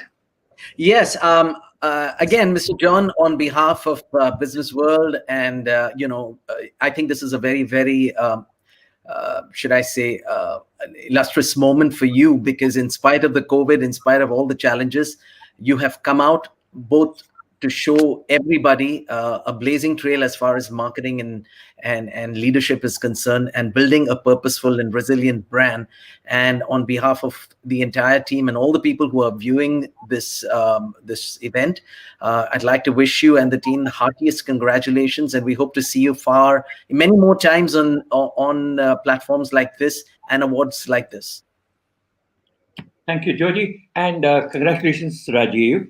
I would particularly, everything has been said by Noor and by Joji, but I would really like to congratulate you for staying with the purpose that you've set for yourself, which is about, a high quality in Ayurveda, natural products. In fact, I'm glad you don't use the word Ayurveda too much, because that has certain other connotations, but you stayed with high quality natural products, COVID or no COVID, all your innovations remain, the basis remains like we will use the natural resources as far as possible. And you've talked about personal life, you've talked about improving health of families, right? All your products involve the entire family, right? Where so bringing those values keeping that communication on with all communication that you do, and overall increasing the sense of being in touch with nature. There's never a product, I've never seen a product that Dabur does and it doesn't have a natural angle to it. So congratulations for doing that. So that really makes this award to be very well deserved. Congratulations once again. Yes, sir. Congratulations from all of us, and we'd love to hear a few words from you. Yeah. So on behalf of the entire Dabur family, the promoters, the CEO, Mr. Mohit Malhotra, I really feel honored, and thank you very much for this award. It only gives us more faith in the fact that we are treading down the right path. So thank you for endorsing that belief in ourselves. Once again, thank you so much. While feeling proud, but also feel humble now that Sunil has said, sort of given us such a clear direction and purpose going forward. And thank you, Joji. Thank you to Business World, the entire team, and GoNuts for endowing this award on us. Thank you. Thank you, Mr. John. Thank you, and many, many congratulations to you, Mr. John, and to the whole team of Dabur India. With that, I would also like to thank you, Noor, George, Mr. George, and Mr. Kumar for doing the honors and being part of this presentation. We'll call you shortly back on screen, but till then, we will be moving forward. Thank you, everyone. Thank you. Thank you. Bye-bye. Bye-bye. So, ladies and gentlemen, as we move steadily along once again, saying that brand is a daily necessity would be incorrect. It is probably an hourly or by the minute necessary even. You may have guessed, I'm about to now invite the Senior Country Marketing Director of Google India and Southeast Asia, Ms. Sapna Chadha. A very good afternoon to you, Ms. Chadha. We are keenly waiting to hear all that you have to tell us. Very warm welcome once again. Thank you so much. I hope you can hear me okay. Yes, nice to meet you. So nice to be here, and thanks for this wonderful invitation to be here and to tell you a little bit more about what we've been doing this year as Google in India. I have some slides which we'll present, I guess, if that works. But I'll first start by saying, as our goal and our mission, we aim to build and to have universal access to information around the world. And our goal as Google is to build a more helpful Google for everyone. So this is a quote from our CEO, our very own CEO, Sundar Pichai. And he says that our goal is to build a more helpful Google for everyone. And the two words there that are most important to us and what really keep us going and what give us our vision every day is helpful. We believe that our products don't have a role in the world unless they are helpful, unless they can be used multiple times a day and people find use in them, and that they really help move the world forward. And I'm going to talk to you today about how we saw that our products were helpful this year, and it's given us more hope and encouragement around the role that Google can play in India. We also use the word everyone. I talked about universal access to information. We believe that nobody should be left behind, that everyone should have access to information, and that everyone should be enabled. And so these two words really drive a lot of what we do. And as a country, we've made tremendous progress to make the internet more accessible and more affordable. And we're now seeing internet usage really, burgeon in India today. There are more than 500 million active internet users. That's larger than most countries. We still have a long way to go in terms of getting to our vision for universal access, but connectivity and access provide the foundation for building our products and building our services that are relevant and helpful.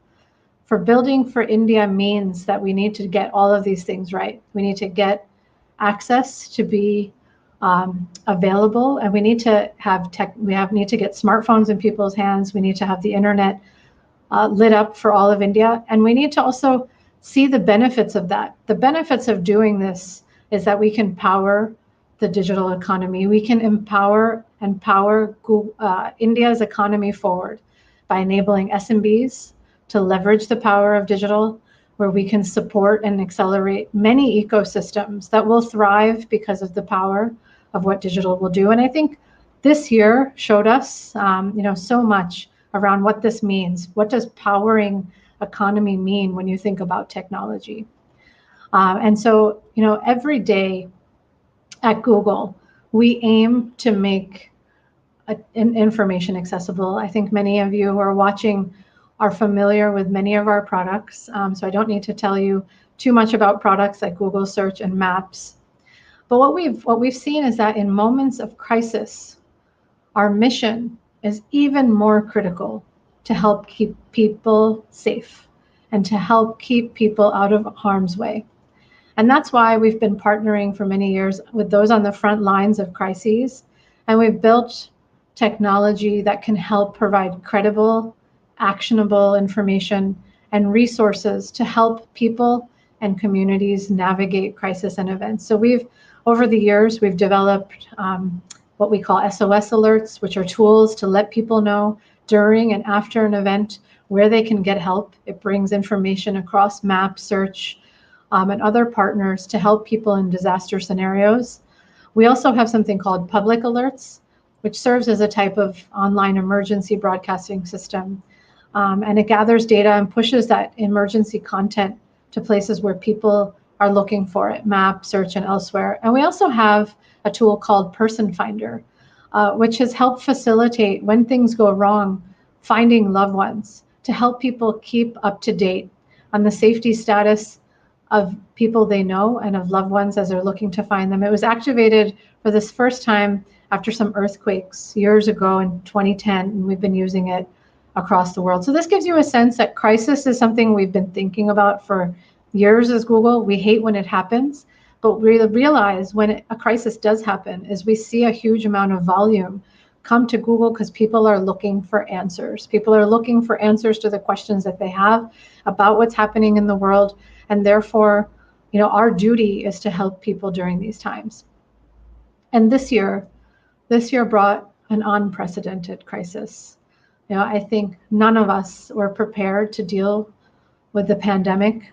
And overcoming a crisis of this scale, it takes sustained and concerted efforts by so many, and to see how many brands and governments and customers and users and just the Indian population at large, and how everyone has come together to really make an effort to get through this. We realized as Google, the best thing we could do was to do everything we could do to help by being inspired by what we were seeing around us in terms of support that was coming across the board, in terms of valiant efforts of healthcare workers, businesses stepping up and providing vital resources and support, and NGOs also rallying. We realized that our role was to do exactly what I said before, which is we saw people coming to Google on our products. They had questions that all of us were asking in early days. Since the virus first came about,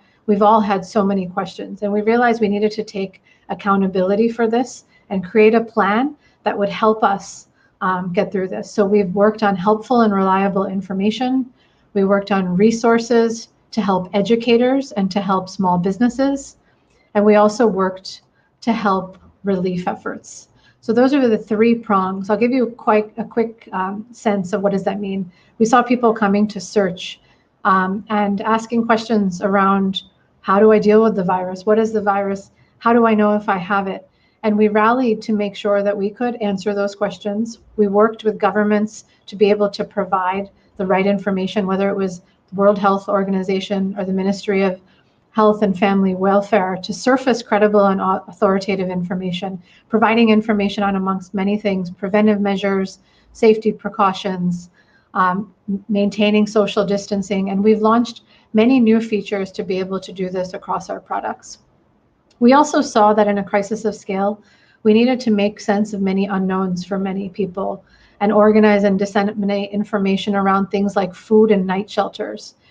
We saw that people were in need of help, but they didn't know where they could get that help. And so we worked with MyGov and various state governments to organize the information of over 12,000 food and night shelters spread across more than 700 cities across the country and made it available on Google Maps. And we partnered with the Indian Council of Medical Research to surface testing centers across 300 cities on Google Maps as well, because we saw that this is what people were looking for, and we realized we needed to make it accessible. But we realized that also not everyone has access to the internet. We talked about accessibility at the beginning, and we knew that not everybody could access this data on our platforms. And so we made the information accessible to feature phone users as well, where they could call a number and ask for this information, and they could look for local information near them just by calling a number, so enabling our products by phone. And we have a program called Internet Sathi, where we have enabled women in villages across more than 50,000 villages to help others in their area and help them use the internet. And we used our Internet Sathis to be able to also disseminate important authoritative information around COVID. So this gives you a sampling. I'm not going through everything. I know it sounds like a lot, but this is what we realized, that our biggest purpose came from answering the questions that people had in this amazingly tough year. But I want to go to the next thing, which is our realization also was that while we could do everything we could do as Google, we weren't the heroes in this, and we needed to express gratitude to those that are really the heroes, and to acknowledge contributions of frontline workers, but also do our part to try and rally and get more resources and to drive more donations as Google. And so we built this film, if we can play this.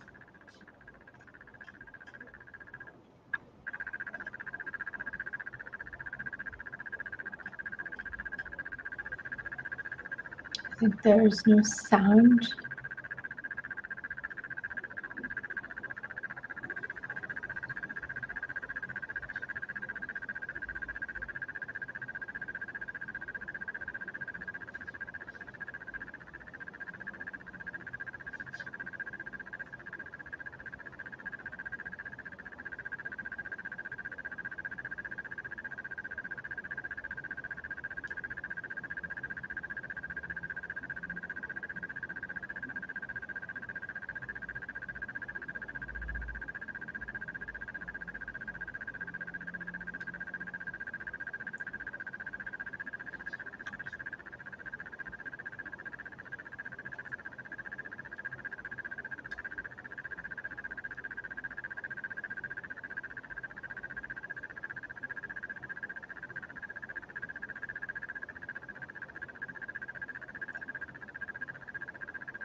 Okay.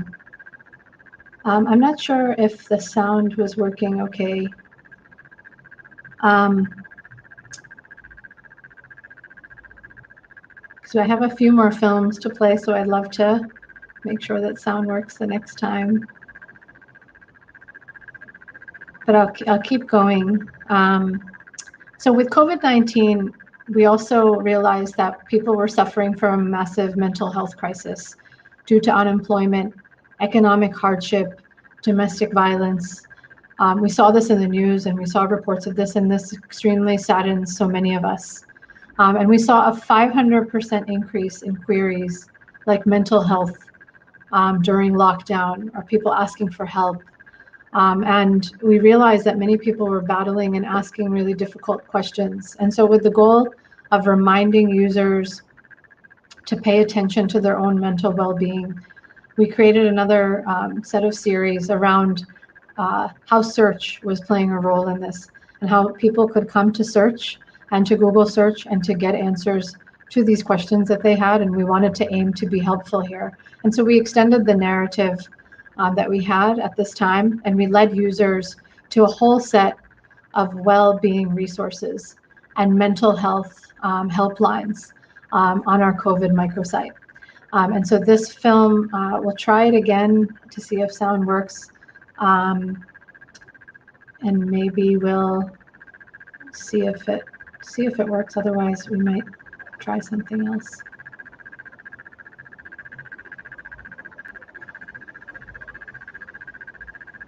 Just give us a second.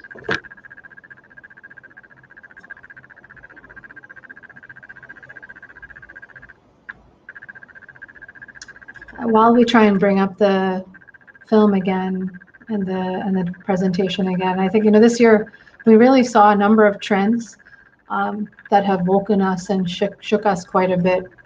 We just recently released our year in search trends just this week, which show what India searched for this year was unlike what India has searched for in the past. And when you see the good and you see the bad, you see the hard and you see the difficult. But we looked to try and make sure that we could provide as many answers to those questions as much as possible. We realized that our role is to impact health and lives of many across the country. And through it all, it's been inspiring for us to see how the country has come together to support communities. With that in mind, Google Pay also played a role for us to enable society to contribute digitally to the PM Care Fund, to a number of other associations and NGOs, and to see the way that Indians have really pushed to focus and really donate all across our platforms to show how much charity we were able to really lean into and to get. We contributed more than 125 crores, which through the Google Play platforms. And we realized that this was very significant, and we saw the rallying across the board. Then, what I would say is we also had realized that our role was to help educators. And we had a set of grants that we gave to teachers for training, as well as to women entrepreneurs. Which brings me to the next constituency, which we focused on, which was small and medium businesses. With 24% of SMBs facing closure and 70% struggling with customer traction, we joined forces with partners across the industry to launch an ecosystem initiative, which we called Make Small Strong, to shine a spotlight on small businesses and to drive customer support. We realized during this time that businesses were challenged. All of us saw the challenges that they had. And again, our role as Google was to play an important role in shining a light on small businesses, also helping them through our products. We've seen a huge shift to digital during this year. I think everybody has seen that. And small businesses reached out to us saying, how do you help skill us? How do you help give us the equipment that we need to be able to survive in this digital world? How can you give us a presence online? Can you enable us? And I'm happy to say that we saw so many businesses really rise to the occasion and to the challenge that was put in front of them, where they were innovative and they found new ways of doing what they're so good at. And they found new ways to drive customer support, and they found new ways to really push themselves to survive. We know it's been hard and it's not necessarily been easy, and not all will survive. But there's two things that we did. We realized that we could help by skilling. We launched a program called Namaste Digital with FICCI and which is on Doordarshan, to help skill small businesses on how they can get ready and equip themselves on digital. And we also created a rallying support where we've asked all of India to support small businesses. That muscle is not in us to support small businesses. And so we've had a number of activities where we've asked consumers to choose small, make small strong. And we also realized that as COVID struck, our children faced a big challenge. Schools had to be shut, learning came to a standstill, and since the COVID-19 outbreak, over 320 million students in India have been impacted with school closures. Educators have had to quickly adjust to the reality that students are unable to physically attend classes, and parents have found it challenging to meet the learning needs of their kids. And so at these times, it gave an urgent need for tools and resources that facilitated remote learning.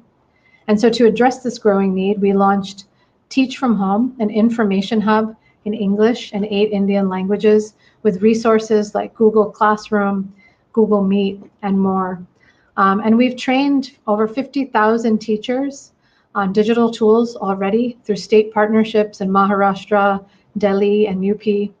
We also announced a partnership with CBSE, where we will train 1 million teachers in 22,000 schools across India to help them deliver blended learning that combines the classroom approach with online learning using free tools like Google Classroom, YouTube, and more. We've seen our products like YouTube have served as learning platforms during this time, and educators and students alike are leaning in and using the digital tools that are available for them to really make the most of this time. I don't know if we want to try going back one page to play our small business. We'll try one more time. If this doesn't work, then we'll give up.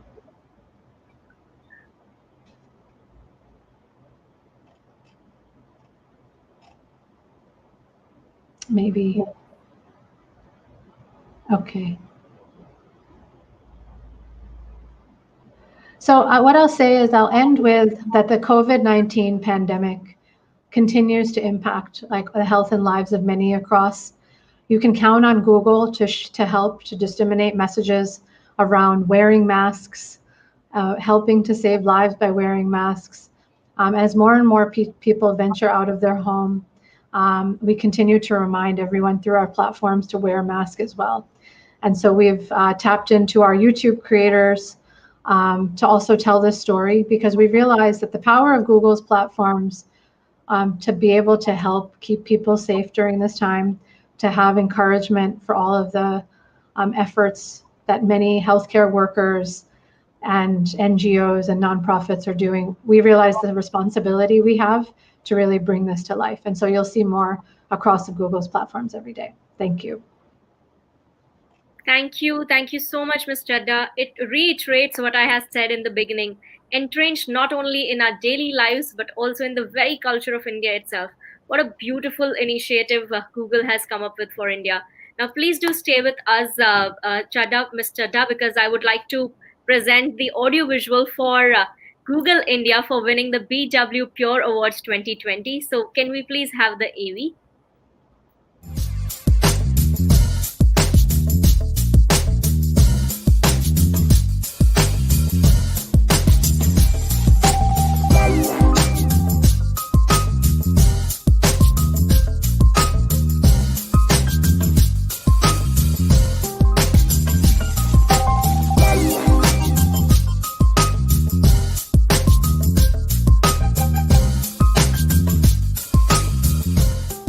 In the last few months, as we grappled with COVID, we have seen the importance of credible and authoritative information that is helpful and can be easily accessed. There have been over 2 billion searches on COVID across different languages on Google platforms. We work closely with the World Health Organization and the Ministry of Health and Family Welfare to surface credible and authoritative information on COVID-19 across all our platforms and in multiple languages, providing information on, amongst other things, preventive measures, the safety precautions, such as maintaining social distancing and personal hygiene. In a crisis of this scale, working together with MyGov and various state governments, we worked quickly to organize the information for over 11,000 food and night shelters spread across more than 700 cities across the country.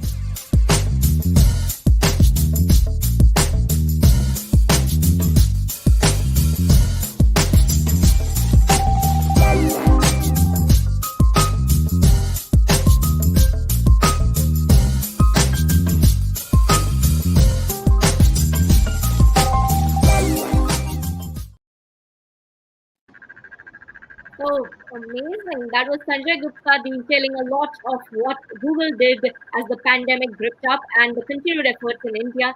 It is no wonder, ladies and gentlemen, that Google India is being awarded BW PuRe Award 2020 for truly making a difference. Ms. Chadha, please stay with me as I welcome Mr. Joji George, founder of GoNuts.com, to please join us on the screen. Hi, Swati. Congratulations. Thank you. Thank you so much. So, Ms. Sapna, would you like to say a few words on this occasion? I appreciate this on behalf of the entire Google India leadership team and Sanjay Gupta. who manages all of India, and you heard from him. We're really proud to receive this award. Our commitment to India to really help solve India's problems, to be helpful as a product and as a brand during crises is what we stand up for, and I appreciate the recognition. It's great. It's wonderful and great recognition. Thank you. Thank you so much. And once again, many congratulations to you, to the Google India team. Thank you so much. And thank you, Mr. George, for coming forward. Thank you. Thank you. All the very best. Wow. Is it weird that I feel this adrenaline rush right now? No, right? Our next industry leader is a person whose leadership style is celebrated, and his company has set more benchmarks than too many others. It is my great pleasure and privilege to invite on screen, ladies and gentlemen, the Chairman and Managing Director of Nestle India, Mr. Suresh Narayanan. Good evening. Very well, welcome to you, Mr. Narayanan. Good evening, Kathy. So we are delighted to firstly have you in this event. Your presence means a lot, and we'd love to hear a few words from you before we move forward. Well, firstly, thank you, Kathy, for having me, and thank you to the Business World group for for inviting me. I think this is a very important occasion when you are recognizing companies, organizations by what you call PuRe, which is purpose and resilience. And I believe that it is in fact probably the most important element that defines us during this pandemic. If I were to look at it, for long, businesses have been in the pursuit of growth and profits.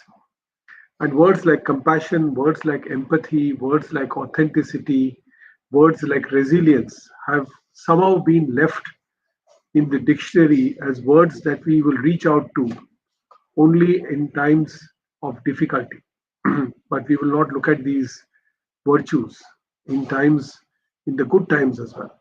And I strongly believe that the pandemic has shown us that those organizations that are capable of thinking about purpose and values, and for whom purpose and values are part of the DNA of their organizations, they are able to, pardon my use of the word, inoculate themselves very well in good times, as indeed in bad times.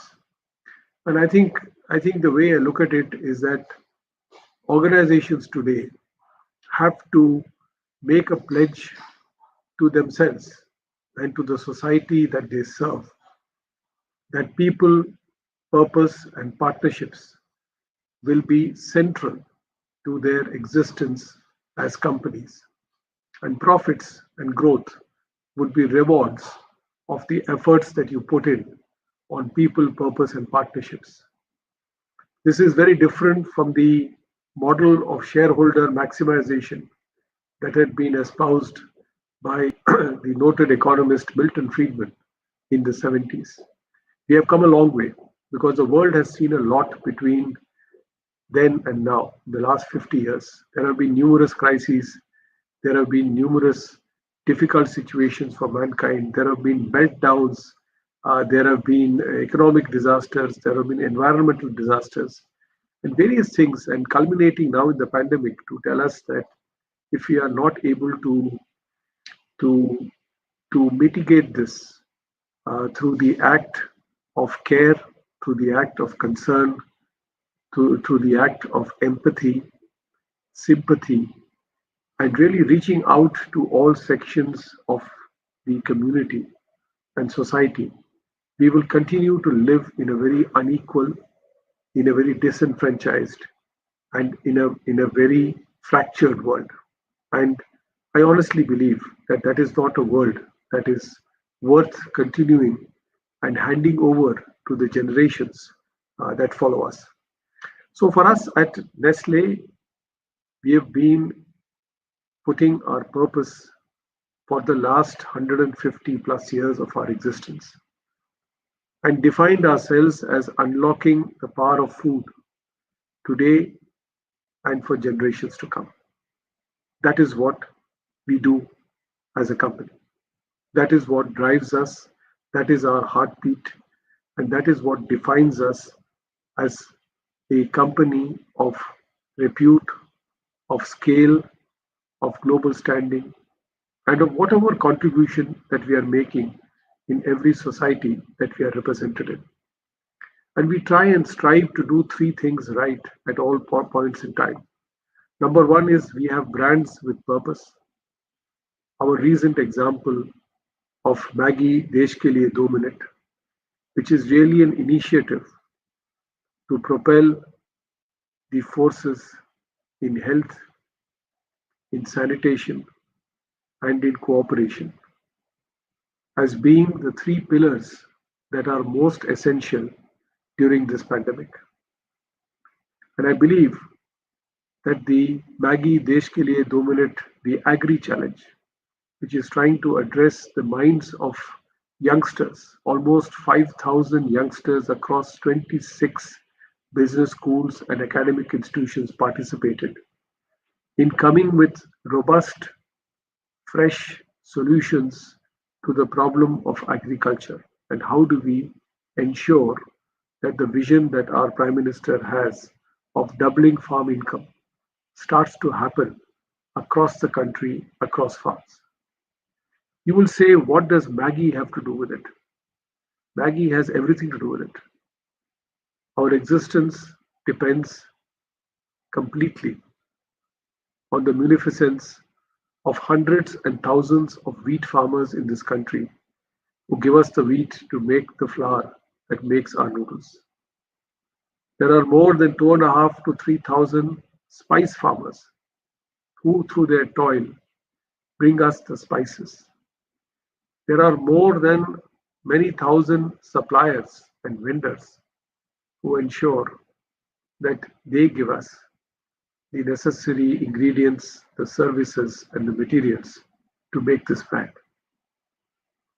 The reason why the brand is a much loved brand hides sometimes the fact that there are hundreds and thousands and millions of people who are involved in putting it together. Brands with purpose bring those individuals and their interests to light. Because it is only if they survive, if they thrive, if they prosper, can an organization prosper. And only if an organization prospers do we have employment, do we have incomes, do we have sustainability, do we have the continuance of the economic cycle at all points in time.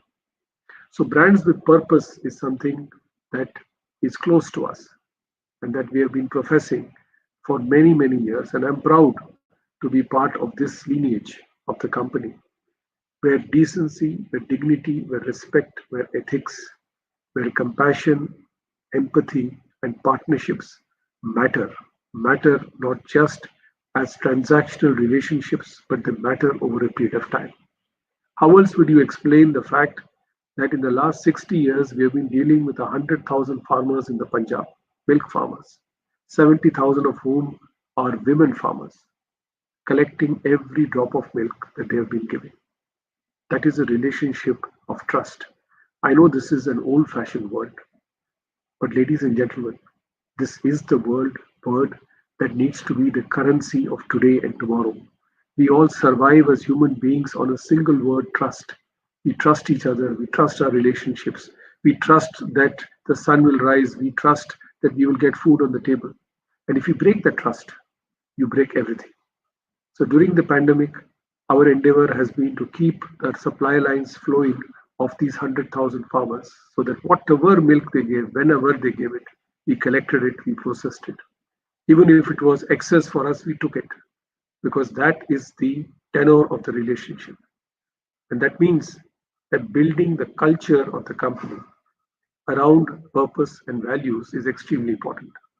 How else do you account for the fact that a salesman of mine in Sikkim, which is very, very far away from Gurugram, walks 14 kilometers each day for 3 days to get permission from the authorities to start the distribution of the Nestle brands? Why does he do it? Does he do it because I gave him a phone call? No. He does it because he believes in the purpose and values of the organization and what it stands for. How else do you account for a nutrition executive when approached by a desperate mother saying that she needed Peptamen for her child who was recovering from post-operative complications in the city of Indore? He got in touch with his colleague in Ahmedabad and told him, get me somehow Peptamen, drive it down, bring it across, do whatever, but we need to ensure that this mother gets to give this product to the child so that the child survives. How does all this happen?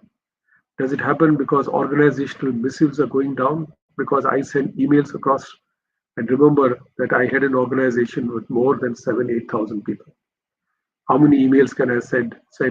How many incidents will I know? But it is culture. It is culture, it is trust, it is purpose, it is values that make the organization and that make us proud during this pandemic. And finally, bringing commitment through tangible progress.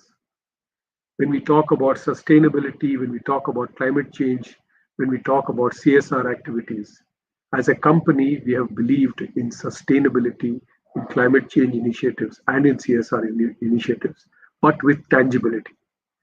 So when a project Jagriti impacts more than 3 million adolescents in parts of the country in more than 20 states, we are grateful that we have been able to make an impact. When 400,000 kids are able to go to school and expect clean drinking water and sanitation facilities, we are grateful because these children can continue their education and not rush back home or not have the ignominy of not having a proper toilet to go to nature's call or to drink water from a proper tap. I think these are all small acts, and I'm not saying here that I'm the only company that does it, but companies need to do more of it. And that is why tangibility and building for tangibility through purpose and through resilience is an important aspect of whatever we do as an organization, as society, as people. We are going through some very distressing times, ladies and gentlemen. We are going through times that are distressing economically, distressing socially. We have not only the heavy impact on public health systems in India and across the world, we also have serious impact on future mental health issues. We have numerous people who have been unemployed, numerous people who have lost opportunities, a young generation coming into the market looking bleak in terms of the economic future. So when you reach out with 1,000 Nesternships to help youngsters to at least get an experience of a good working organization, and you are preparing them for the future. And I'm grateful that my organization is able to do it because I believe me and all my colleagues have a lot to be grateful for. A lot to be grateful for because we work for a company like Nestle, where values, where ethics, where compassion, where dignity and respect matter and count at all times, in good times and bad. Thank you very much for your attention, for your listening, and thank you very much for the honor that you do Nestle India.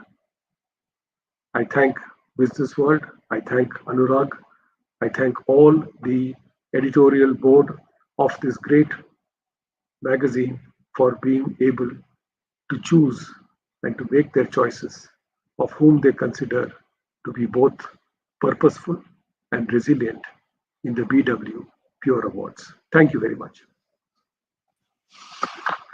Thank you so much, Mr. Narayanan. And what a wonderful initiative Nestle has done. And to showcase that, before we move forward in felicitating you and the whole of Nestle India team, we would like to show our audiences the audio visual for Nestle India. Can we have the AV, please?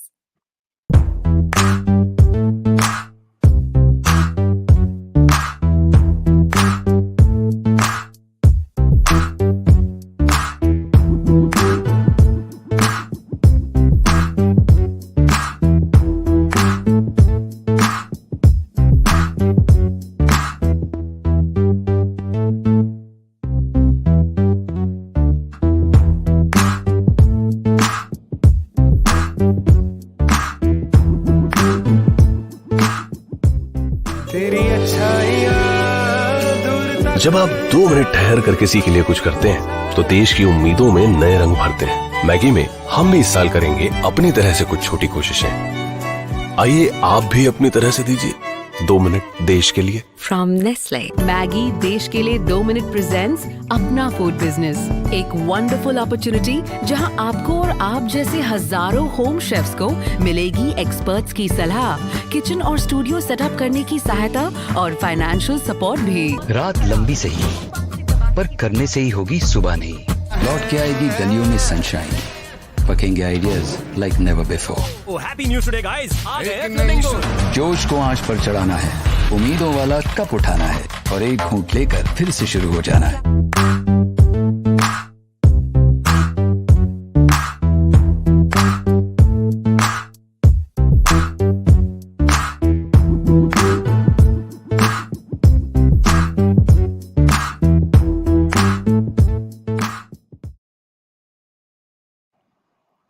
Thank you. And ladies and gentlemen, it is that in these remote locations, the moment of standing, I'm confused. I am really, really flustered here with this amazing initiative Nestle India has done. Now, before I take the opportunity of congratulating them, we have with us our chairman and editor-in-chief, who finds himself in a bad network zone, but he is here giving us his message. So, Mr. Narayanan, I'd like to showcase that message, which is for you. Let's bring in the message, please. Welcome to the second edition of the BW Business World PuRe Awards. PuRe Awards have been instituted by BW Business World and BW Marketing World to recognize companies, leaders who show purpose and resilience. I want to take this opportunity to congratulate Mr. Suresh, Narayanan and Nestle for being the BW Business World PuRe Company of the Year and the PuRe Leader of the Year. Mr. Narayanan, from the time he took over Nestle India, has shown leadership, first in steadying Nestle over the last few years and creating growth which was both purpose-led and has showcased resilience. And when you hear Mr. Narayanan speaking and sharing what he has achieved for Nestle India, you know that what Nestle India and what Mr. Suresh Narayanan have achieved is full of purpose and resilience. I think going in 2021, these are two qualities that will make any company or leader stand apart. So congratulations to Nestle India and to Mr. Suresh Narayanan and his team for winning the BW Business World PuRe Awards, the Purpose and Resilience Award. Thank you. God bless you. Good evening. Thank you so much, Dr. Batra and Mr. Narayanan. Now to congratulate you, we also have with us the President of Exchange for Media Group, Mr. Sunil Kumar. And I'd also like to welcome Noor Fatima Warsia, once again, the Senior Editorial Director, to please join us on the screen quickly. Welcome again. So Mr. Kumar is also joining us. Noor, you're on mute. I can't hear you. I was on mute. Thank you, Kathy. Congratulations, Mr. Narayanan.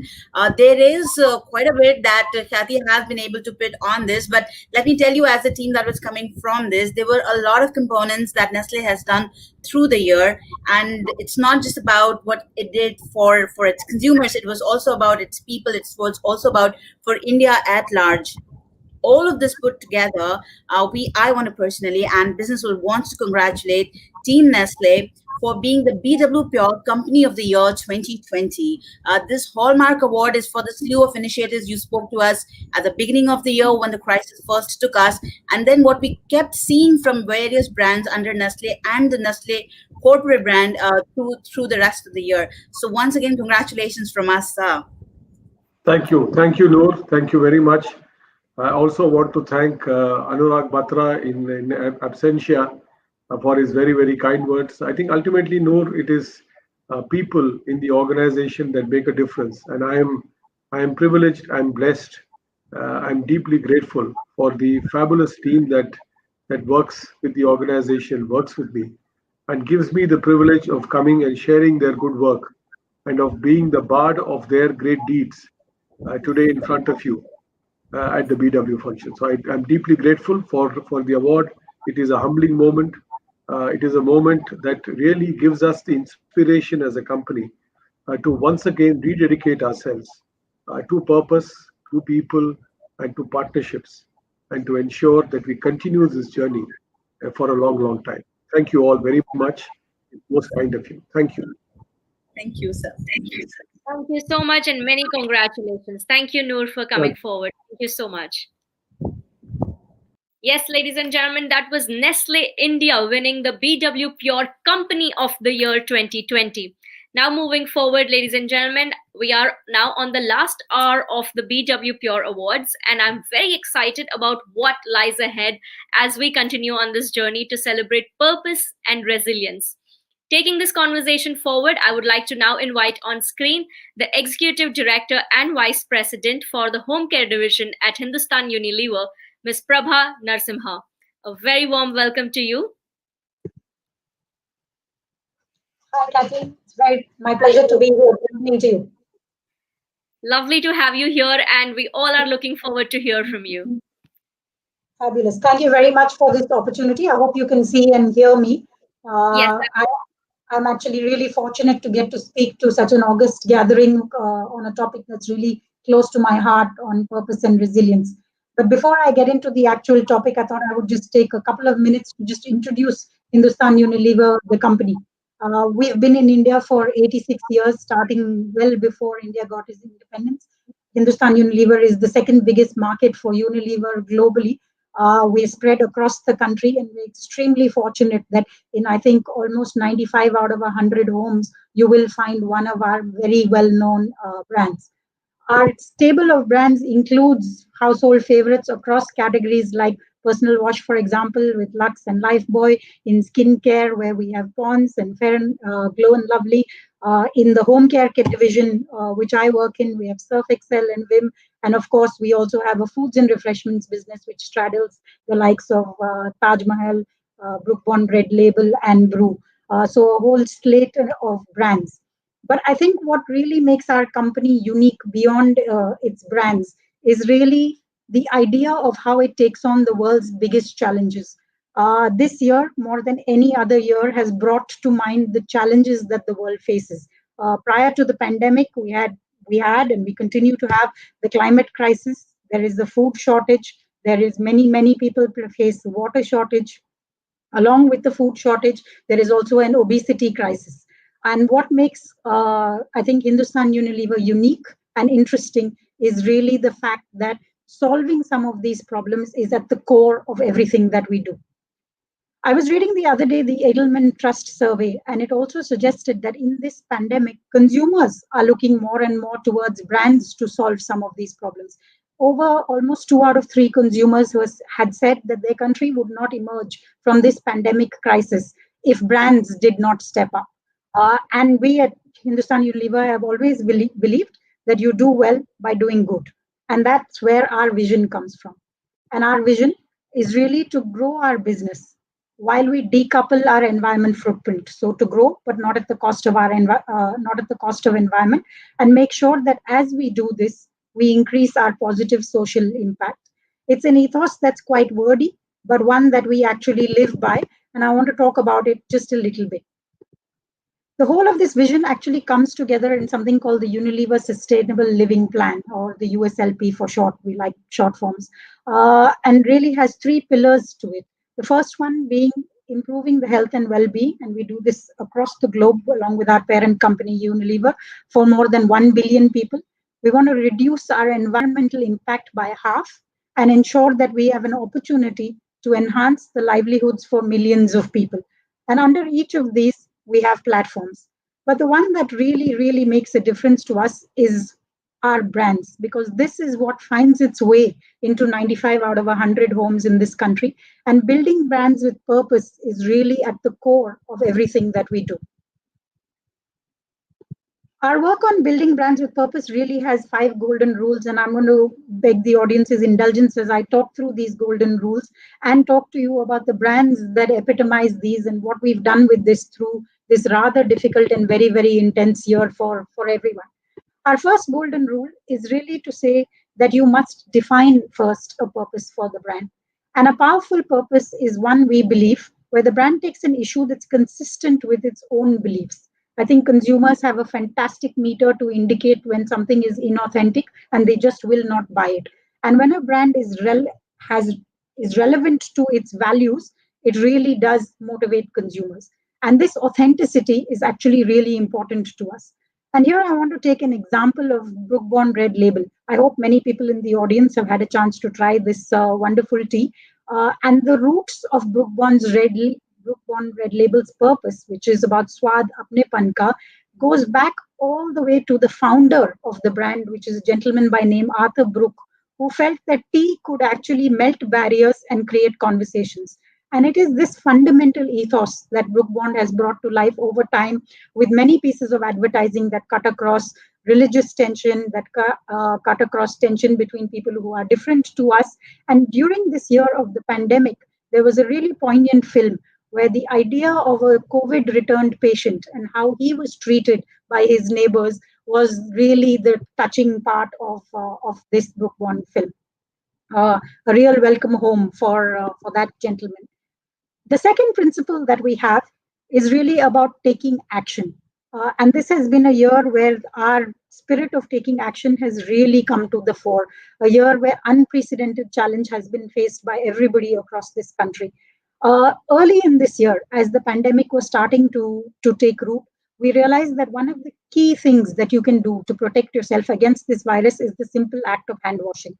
And we are lucky enough to have within our stable the largest hygiene brand in the soap category with Lifebuoy. And that brand actually swung into action very, very early with a piece of communication that talked about washing your hands with any soap, not washing your hands with Lifebuoy, because really the action was to try and encourage people to wash their hands more often, a simple action which then and even now was proven to be quite effective against the COVID virus. This public service message was actually amplified across platforms, including things like, for the very first time, we tried TikTok when it was still available in India and had over 50 billion views. The third principle that we have is really about we must talk to consumers in a world that is relevant to them. And it's ideal if brands pick up context and things that are contextual to the consumer. For example, one of the brands that I have the privilege to work with is Surf Excel. And the core idea of Surf Excel is really that when children get dirty, they learn, and therefore dirt is good. When we talk to Indian moms about this entire idea, they said, yes, absolutely. But I feel the proudest of my child that when he or she gets dirty in doing something good, then that's when I feel the proudest of my child.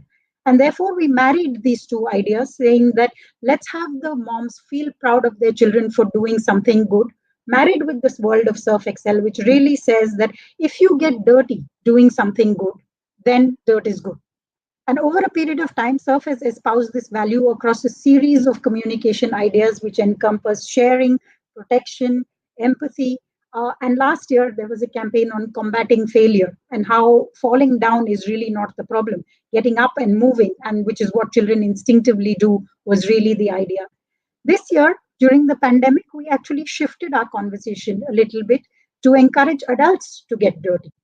Because children have found themselves at home and quite often unable to have the freedom to go out and play, we said this is a great opportunity for the brand to take the platform to tell parents that here's your moment to go out and get dirty with your children, restoring your own and their childhood in difficult circumstances.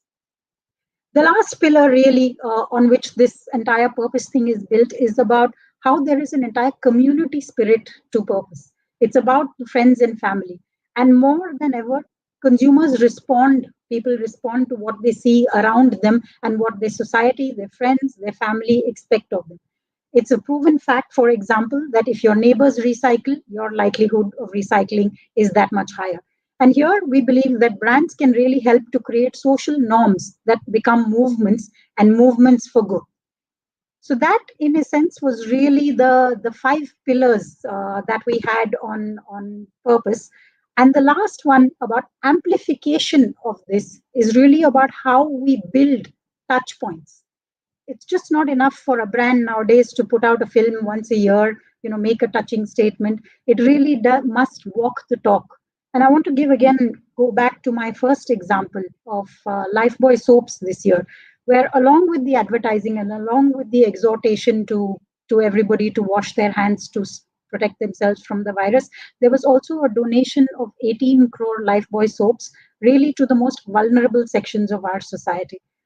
Apart from this, our brands have also engaged in long-term partnerships. For example, our home care brands have a partnership to set up Suvidha centers, which allows low-income consumers to access clean Domex toilets and Surf Excel washed clothes in a safe, hygienic environment which is close to their homes. So this idea of taking this brand say into a brand do is something that we also believe is really important for us to be able to land this entire idea of purpose. All of this that I've said actually is not at all new to either Unilever or to Hindustan Unilever. Our mission was defined 130 years ago by our founder, William Hesketh Lever, actually way back in the year 1890. And his view was that we really need to make cleanliness commonplace, to lessen work for women, to foster health and contribute to personal attractiveness, that life may be more enjoyable and more rewarding for the people who use our products. Actually, it's quite incredible how this mission has transcended the 13 decades that it has lasted, and I'm sure that it will transcend actually the next 13 decades. And it's also quite incredible how this mission has utterly come to life during a year that everybody has found themselves in a situation that they perhaps have never seen before. And so through this entire year, as we have navigated from this crisis, we have gone back and said, take a look at this mission, continue to build strong brands that have purpose and the love of consumers. And we know that that is the way to grow. And then, of course, we get the idea of we grow and we do well and we do good. Thanks very much, Kathy, for this opportunity. I hand it back to you. Thank you, Prabha, and so wonderfully put across. I think Lifebuoy campaign has become like a case study for most brands on how a category leader can talk about just the category itself and not their own product. I think there were wonderful campaigns that came up from HUL. Now, of course, it's time for giving you the big award, which is the BW PuRe Awards for, of course, your purpose and resilience of the brand. And I would like to welcome Mr. Sunil Kumar, who is the president of Exchange for Media Group, to please join us. Hi. And Mr. Kumar and Prabha, stay with me just for a few more minutes because we're going to showcase the audio visual for this award. Can we have the AV, please?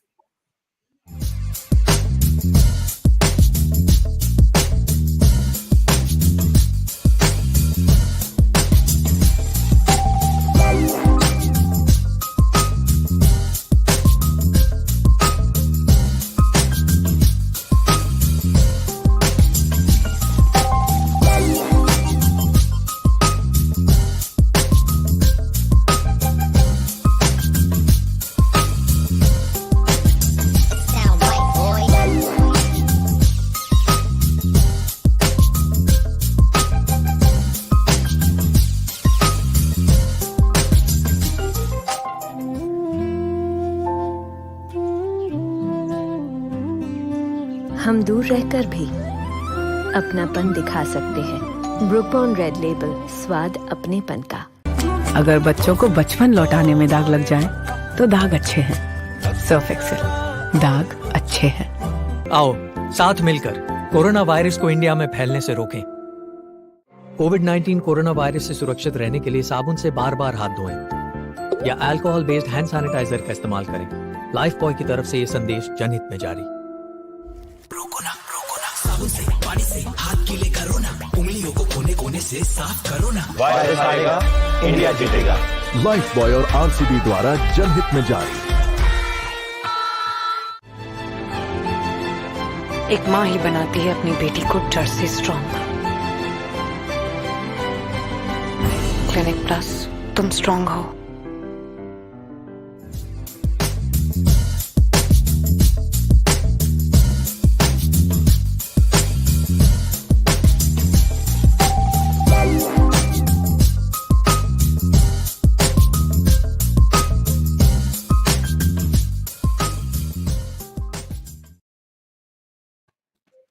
Firstly, a big congratulations.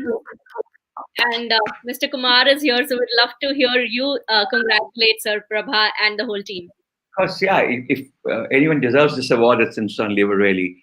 I have a personal, I'm glad I'm doing it on this occasion because for the first time, I understood brand purpose was a talk by Paul Polman, their former chairperson, global CEO, was in India, I think 4 to 5 years ago. And when he explained why they believe in purpose and how he told the audience, that's what has remained with me, and I'm sure with other business houses, that brand purpose makes business sense. It makes organizations make money. And because you do business in society, if you do something for them, they work for you, right? So, and anything you got is from society, so you've got to give it back. So he, in various ways, he explains why it makes business sense. It's not charity. It's not CSR. It's not to show to the world that we are good. We need to be good if you want to survive the business, or after some years, there wouldn't be any business. And then, of course, the pioneering work, what she spoke about, obviously, was some of the recent work. But I think I would take this opportunity to acknowledge the work that Dove did, what Dove did to the women in this world by helping them develop this positive relationship with their bodies and talking about, how they can bring out their best. And I just saw that clinic thing where they said, strong hope. And of course, with Brooke Bond, how they brought, they made transgenders look so good with the Brooke Bond campaign that they ran, which of course won several awards at Cannes and other things. So they really have set examples to tell the world, listen, it's not something optional. You've got to have a purpose if you want to be a strong brand.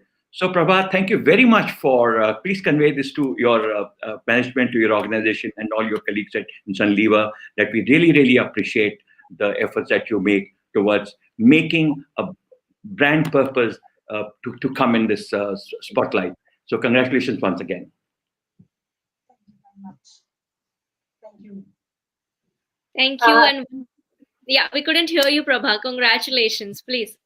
Thank you. Sorry, I just wanted to take the opportunity to thank Business World and the editorial team and Mr. Kumar for your extremely kind words. It is the support, I think, of the entire community that allows us to continue to do this work and to continue to give back, because we absolutely at Hindustan Unilever believe that what's good for India is good for Hindustan Unilever, and it is very much a symbiotic circle. So really appreciate the opportunity and thank you very much for your kind words. Thank you. And once again, many congratulations, Prabha, to you and the whole team of Hindustan Unilever. Many congratulations. And do not forget, it's weekend to celebrate. It's time to celebrate. This is a big win. Congratulations. And thank you, Mr. Kumar, for coming forward. Thank you so much. Ladies and gentlemen, with that, we are moving forward. But here, I would like to take the opportunity to let all of you know that those who are watching us live, thank you so much for your comments and for all your appreciation of the great work that these brands have done. Now, if you are on any of our social media platforms, don't forget to converse with us, engage with us, and let us know, how do you feel? Do you think all of the brands who are not part of this awards yet should also move towards being more purposeful, more resilient? What do you think? Tell us your views, your comments on it. We'd love to hear from all of you. We are also live. We are also engaging with everybody on Twitter. So don't forget to meet us on Twitter as well. Now, ladies and gentlemen, before we move forward, let me quickly check if our next speaker is here. I would first also like to take this opportunity to thank all our partners here. Any event, whether it is physical or digital that we are now talking about, it's not possible without the help and support of the partners of the event. So I would like to take this opportunity to thank our presenting partner, ABP News, Aapko Rakhe Aage, and also our associate partner, Z5, the India's #1 contact brand, and also our celebrity e-commerce partner, GoNuts, Asia's most influential platform for human connection and communication, our digital media partner, iAvatarZ Digital, and of course, our technology partner, Almond Vertex. This is me, Khyati Kawa. I hope all of you are enjoying listening to these stalwarts, these brands that have done amazing work during this difficult time that the whole world is facing. But being purposeful and resilient during these times have made these brands stand out. So I'm going to take this opportunity right here while we wait for our next speaker to come in to showcase the audiovisual of our partners. Can we have the AV, please?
So ladies and gentlemen, here I would like to take the opportunity and the pleasure of inviting Mr.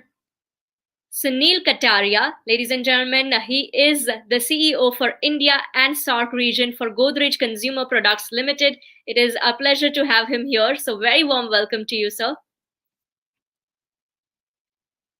Hello, can you hear me, Kadi? Yes, yeah, absolutely. Hello. Thank you so much for having me on board on this program.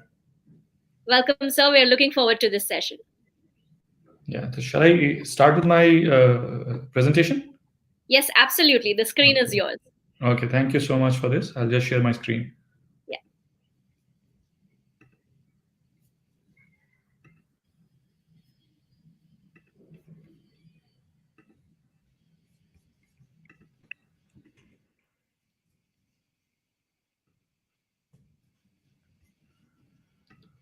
Is my screen visible?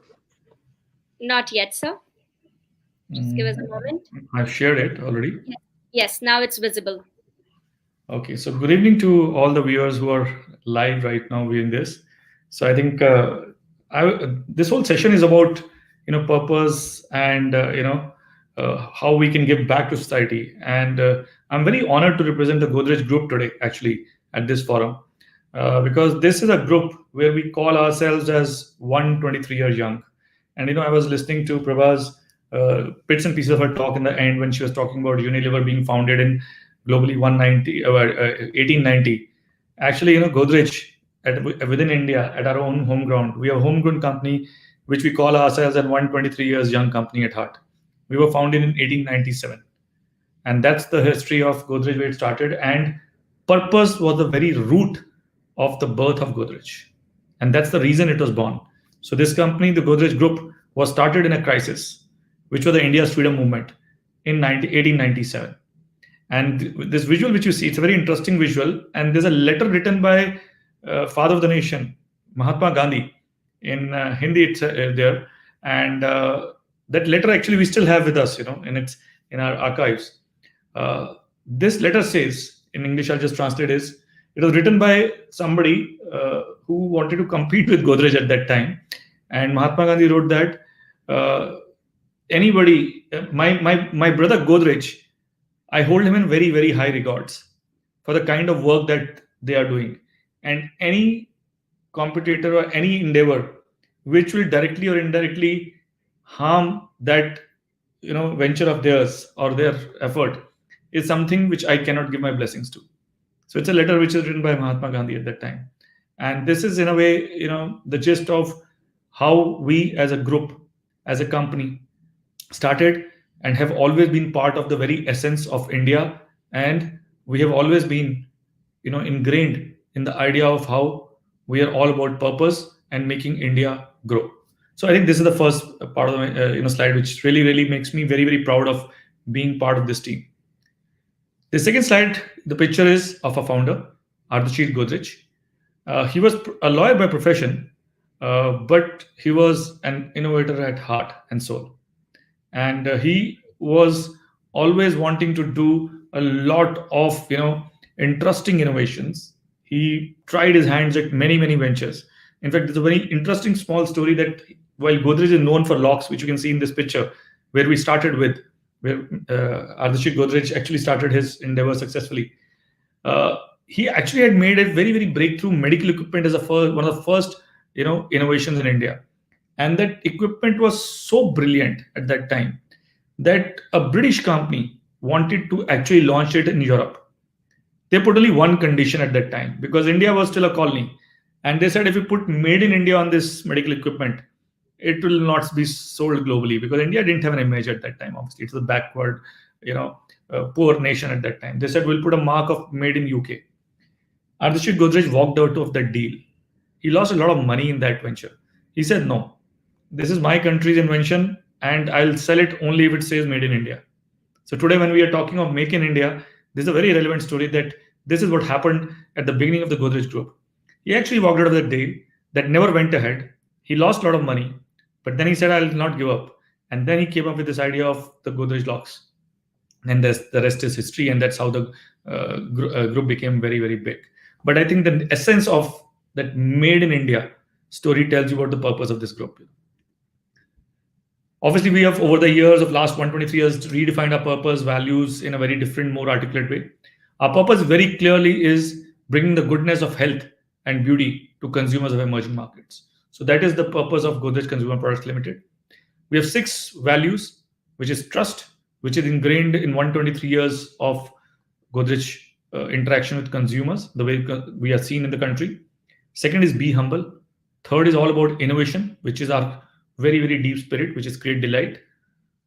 Fourth, own it. Then be bold and show respect. And these last 2 values of showing respect and being humble, these 2 values, which are the softer values, are again very, very important values in the way we do business. This is something that we believe very clearly in our purpose, that the business of business is goodness. And in this, we place our people and planet alongside the profit. And these 3 are very important words which I'll like to talk about and then tell you how we have gone about it maybe in recent times. We say that people, planet, and profits, all the 3 P's will be held together. And we exist actually for goodness. And how we go about, let's say the first P that we talk of is planet in our purpose. We have always been at the forefront of various CSR initiatives across the country over the last 100 years. And if you've seen this year, obviously when one of the largest ever challenges in the last 100 years has hit the globe, as well as obviously our own country. I mean, we have been at the forefront of extending support to various state governments in terms of COVID, infrastructure as well as facilities. We started with the initial fund straight away of 50 crores, which we given relief to various COVID-19 efforts. Plus, apart from that, we have been giving food, hygiene, essential commodities, etc., to all local communities, contract workers, the frontline health workers. In terms of every support is where the Godrej entire group has been at the forefront. And this is something which, again, is one of the examples of the way we have moved forward in terms of spreading support across the country this year. If we see people, at the same time, we have made sure that whether it's our internal people, whether it's people who are our extended partner teams, or whether it's communities outside who we just serve even otherwise, each one we have done our best to make sure that they're protected, they're taken care of to the best of our abilities. So whether it's people within our own factories, whether it's at construction sites of our Godrej properties sites, whether it is people, our own employees, we have always provided them in this last 1 year some very, very strong support. In fact, we have gone to the extent of we were the first company in India in the FMCG space, and I think most industries, which took out a specific Godrej COVID insurance scheme, not for our employees, not only for our distributor employees, but actually their logistic people who actually supply stocks to the markets. And we said, we'll actually go and give an insurance cover to all those people across. And that's the first time we negotiated a scheme, which was a COVID insurance scheme for that kind of set of people all across, because they otherwise could never afford such an insurance scheme. Similarly, the mental wellness and health of our own teams and our extended teams also has been something very, very important for us. And this is another example of how we've taken care of people. Because we believe that what we are doing right now, while many of us have shifted to work from home, the challenge is not only work from home. The challenge is that along with working from home, all of us are also working for home. And that's along with this social issues of not being able to step out, zero social interactions, just talking to each other on visuals and videos. It obviously will take a huge amount of mental toll, which is many times stays within you and would never come out. I think we've recognized this, and we have actually taken many initiatives in terms of giving live counseling support, live psychological support, as well as one-to-one help to our people who want to access anytime they feel they have the need for mental support. Apart from this, we have taken initiatives like saying that we will have a day in our company where there will be no meetings. That is the time which is your own thinking, step back time, where you not only think about what is happening at work and you just recollect yourself, you regroup yourself one day in the week, and this is part of the working week, where you just put your thoughts together and say, how do you want to go about, even if it's work or anything else. So these are various initiatives where we actually have reached out to people and put all kinds of support and mechanisms across, right from our internal staff, employees, to extended partners, to communities in which we work with. The community outreach as well as our people outreach has been something which we have put at the forefront again this year. So all leadership across all group companies, across our own GCPL company, we have very clearly reached out almost every week in a very structured manner with each and every set of employees periodically. And this is not only to reach out to just assure them, it is to hear a lot of thoughts from them. It is just freewheeling conversations. It is just to understand what's going on in people's mind. And we have found that these conversations really help not only individual, but we get a huge amount of feedback which comes. And then that's something which we can, use to advantage of both employees as well as the organization. I personally have actually our own, we are in the business of essential commodities, soaps, hygiene products. So we have been working right from first week of April, and our sales teams, they have taken, and manufacturing teams have taken some personal risks to be out there in market, and they are frontline health workers for us.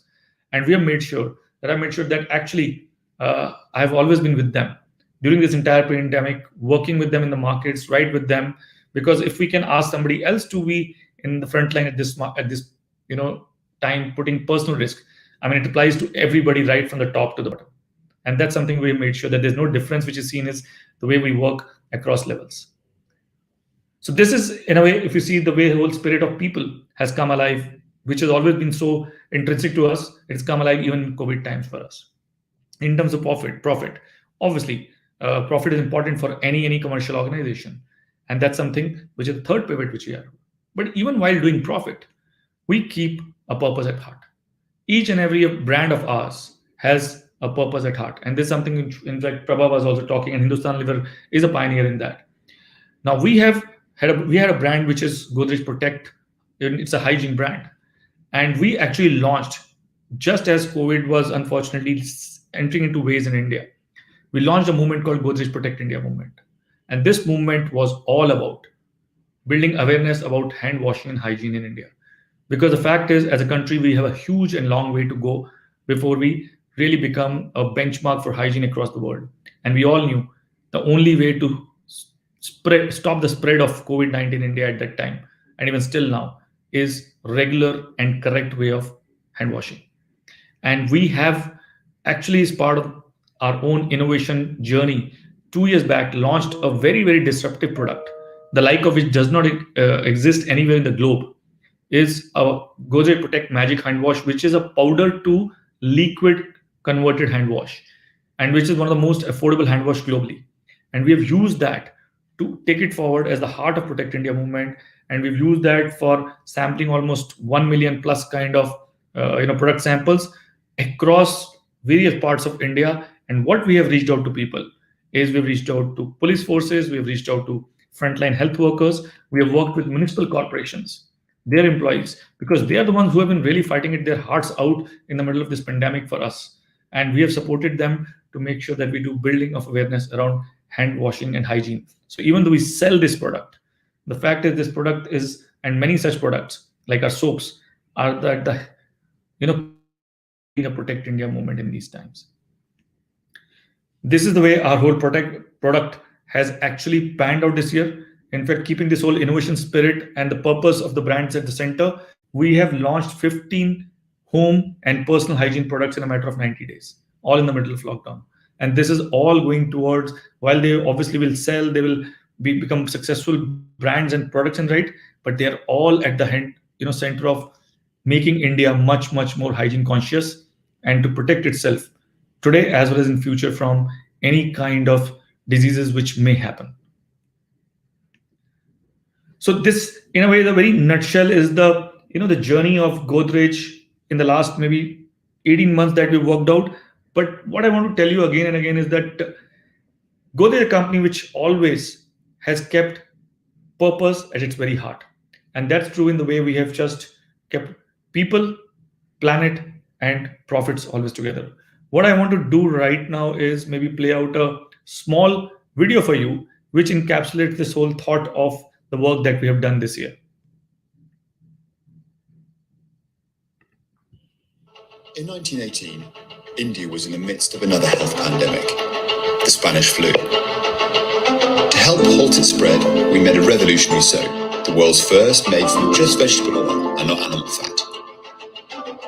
Constantly evolving, we've been washing India's hands ever since. 100 years later, we find ourselves in a similar pandemic, with a similar way to halt its spread.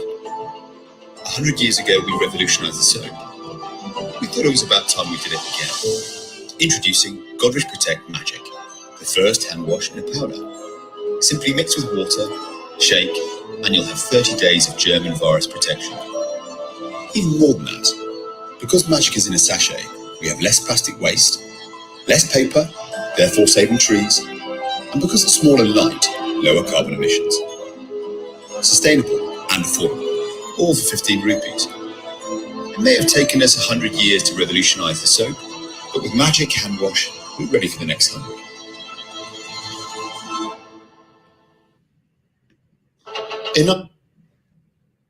So I think this, in a small video, in a way encapsulates the very spirit of what this group and the way this company revolutionized India to the launch of first ever vegetables soap, to what it's done now, to a very disruptive and breakthrough product in this Godrej Protect Magic powder to liquid hand wash.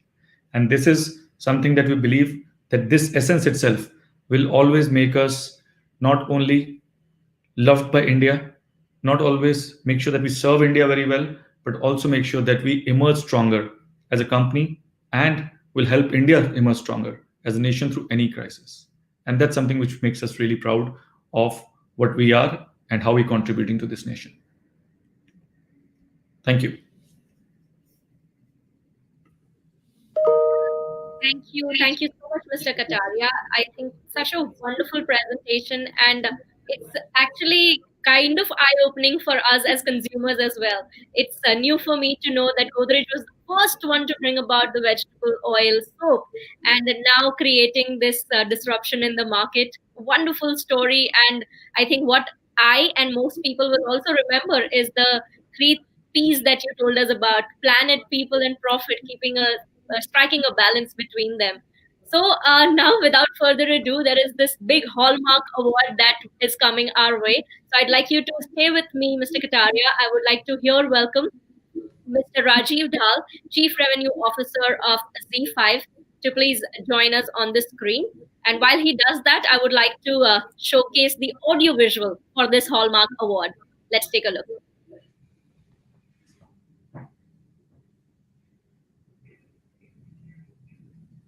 Can we have the AV, please?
would like to welcome Noor to also join us on the screen. Noor, can we have you on the screen? Hi.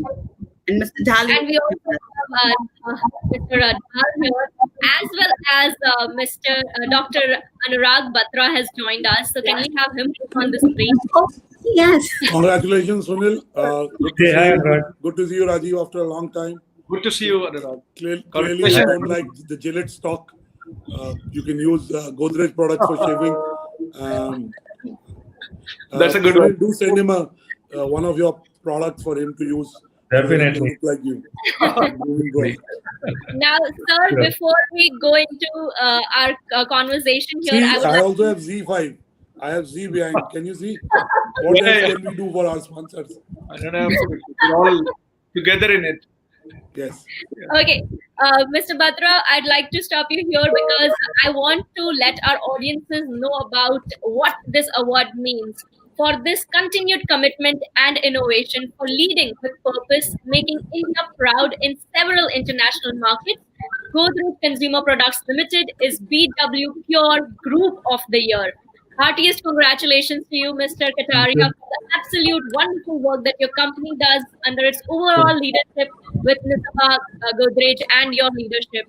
So firstly, congratulations from all of us. And now over to you, Dr. Batra and Mr. Dhal. First of all, I'd like to congratulate Mr. Sunil Kataria and the Godrej Consumer Products Limited team. You know, Godrej, if there's one Indian company that has consistently kept its respect and with its core values, as we saw in the AV, has evolved, that Godrej, and really has lived up to its purpose, apart from making sure it is profitable. And really, purpose and resilience has been showcased in the way the core operating philosophy of Godrej exists. So congratulations to you, Mr. Kataria, and to your team. I'm sure you and your team will continue to do great work in 2021. And we look forward to more celebrations of the work that you've done and what you've achieved at Godrej. Yeah. Thank you so much, Anurag. Yeah, Rajeev, sorry. Rajeev, you can carry on. Please carry on, Sunil. I'll speak after that. I think, Anurag, thank you so much on behalf of the entire Godrej Group, and I think on behalf of Nisa and my entire team members and the entire GCPL leadership team. I would very humbly accept this award, and I think it's definitely an honor to receive such a large award as a recognition. And definitely, I think Godrej was born at the heart of the Indian freedom movement. And, we have some amazing stories which we heard about the interaction of Mahatma Gandhi, Rabindranath Tagore with this group, and the way this group was born to serve India. And we've always expanded now to many more continents. And I think with the blessings of the people of this nation, with that spirit of purpose right at our heart, and the spirit of goodness at our heart, we hope that we'll continue to serve the country and many more other places at the globe across many, many more centuries to come. So I would just like to add, Sunil, heartiest congratulations to you. This is absolutely much deserved, and you are a very, very well-respected, reputed, growing company, which is a company with a purpose. So you're really solving consumer problems on a day-to-day basis, adding value to their life. So congratulations to the whole GCPL team and to you and to the overall management. My heartiest congratulations to you. You really deserve it. Thank you so much, Rajeev, for your kind words, and definitely pass on the same to our teams. Absolutely. Noor, would you like to say 2 words here? I do know that we're running a little short on time, so I'm just going to congratulate them. It was not a long discussion by the time we were going through Hallmark, and we knew exactly who's winning Group of the Year. So once again, congratulations from my entire team to you and your entire team, Mr. Kataria. Thank you so much. Congratulations. And can we, now that all of us are... Mr. Kataria, while I'm there, really it's Noor's baby, it's Noor's initiative. And, she, as you know, brings a certain amount of knowledge and a certain amount of integrity to what she does. So clearly, when she, along with the editorial board and the jury members, decides these awards, she has a very big checklist. And, she kind of crosses her T's, dots her I's, extremely meticulous. And really, the rigor that Noor brings to anything that we do is unparalleled. So clearly, this is, I just want to add that this is really Noor's initiative, and of course, we're glad that GCPL has really won it. I think it's an honor, Noor, and I think thank you to the entire business world and Noor and the entire editorial team out there. And it's really honored on behalf of my organization, to receive such a large recognition. Thank you so much. It really, really encourages, I think, the entire team here, and it strengthens our endeavor to continue this for many, many more decades and other centuries to come.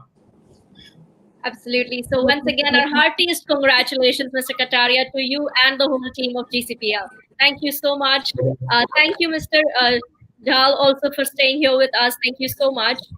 Moving forward, believe it or not, ladies and gentlemen, this is the final address of the day. Before we begin, it gives me and actually all of our team great pleasure to invite once again right here in front of you our final winner of the day, the Managing Director of Mondelez India, Mr. Deepak Iyer. So I would once again welcome him with a big round of applause. Firstly, very warm welcome, Mr. Iyer. Please stay here with me. I know you have a conversation with Dr. Batra in just a bit.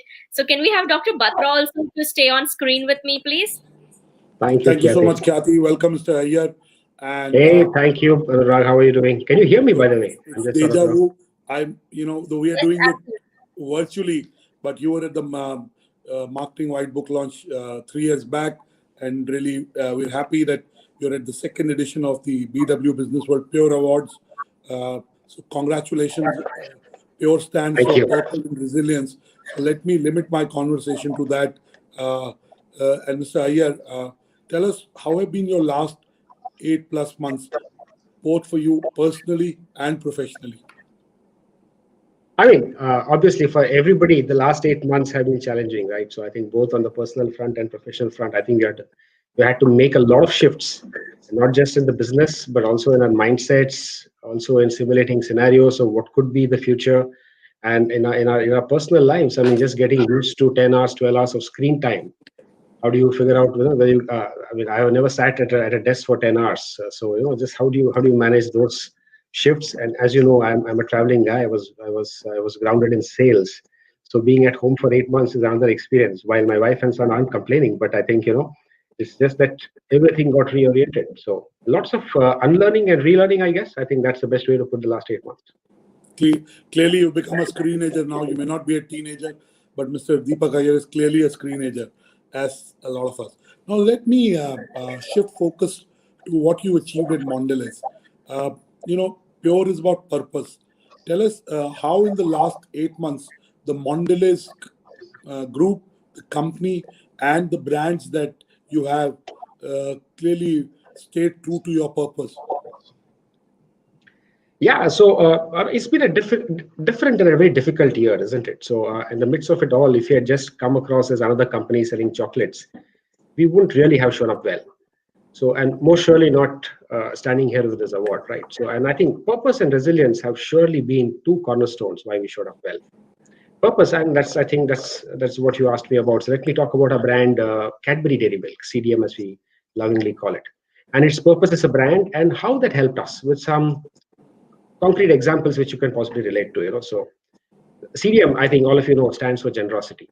And when we say generosity, we're talking not big altruistic acts with millions of dollars. We're talking small acts of generosity that we do in our daily lives. If you remember, the very first commercial we played a couple of years ago was the bigger brother sacrificing his CDM bar for his younger brother. And now in our recent commercials, we are talking about generosity towards those who matter, but those who we often take for granted and who are not acknowledged. It could be the milkman, the security guard, a driver, a domestic help. And that is the generosity we have tried to bring alive in our commercials. Now, all this you can say is storytelling. And how do we move ourselves and the consumers from storytelling, or not just storytelling, to also story doing? Now, here are 3 examples that I'll talk about on generosity, which sort of you might recall that we brought alive in the past 1 year or so. So the first one will be the Wish Pack. The other one I'll talk about will be the Thank You Bar that we launched during COVID this time, and most recently our Diwali campaign to support neighborhood stores. So Wish Pack, actually we did this a year and a half ago with Jio, and where consumers normally, if they scratch something, or every pack had a code, and you could normally win 1 GB of data. And we made an offer to the consumers. If you're feeling generous, why don't you donate this 1 GB of data to the not so fortunate schools and kids in the country?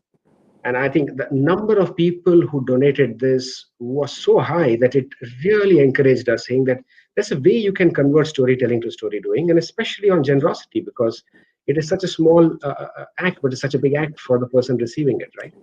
The thank you bar, we did it in April and May this year. For the first time in the 70 years or 70 plus years of this country, we changed the logo on the back of Cadbury Dairy Milk, you know. And in an effort to thank people who selflessly helped us and are still helping us as a part of this pandemic, right?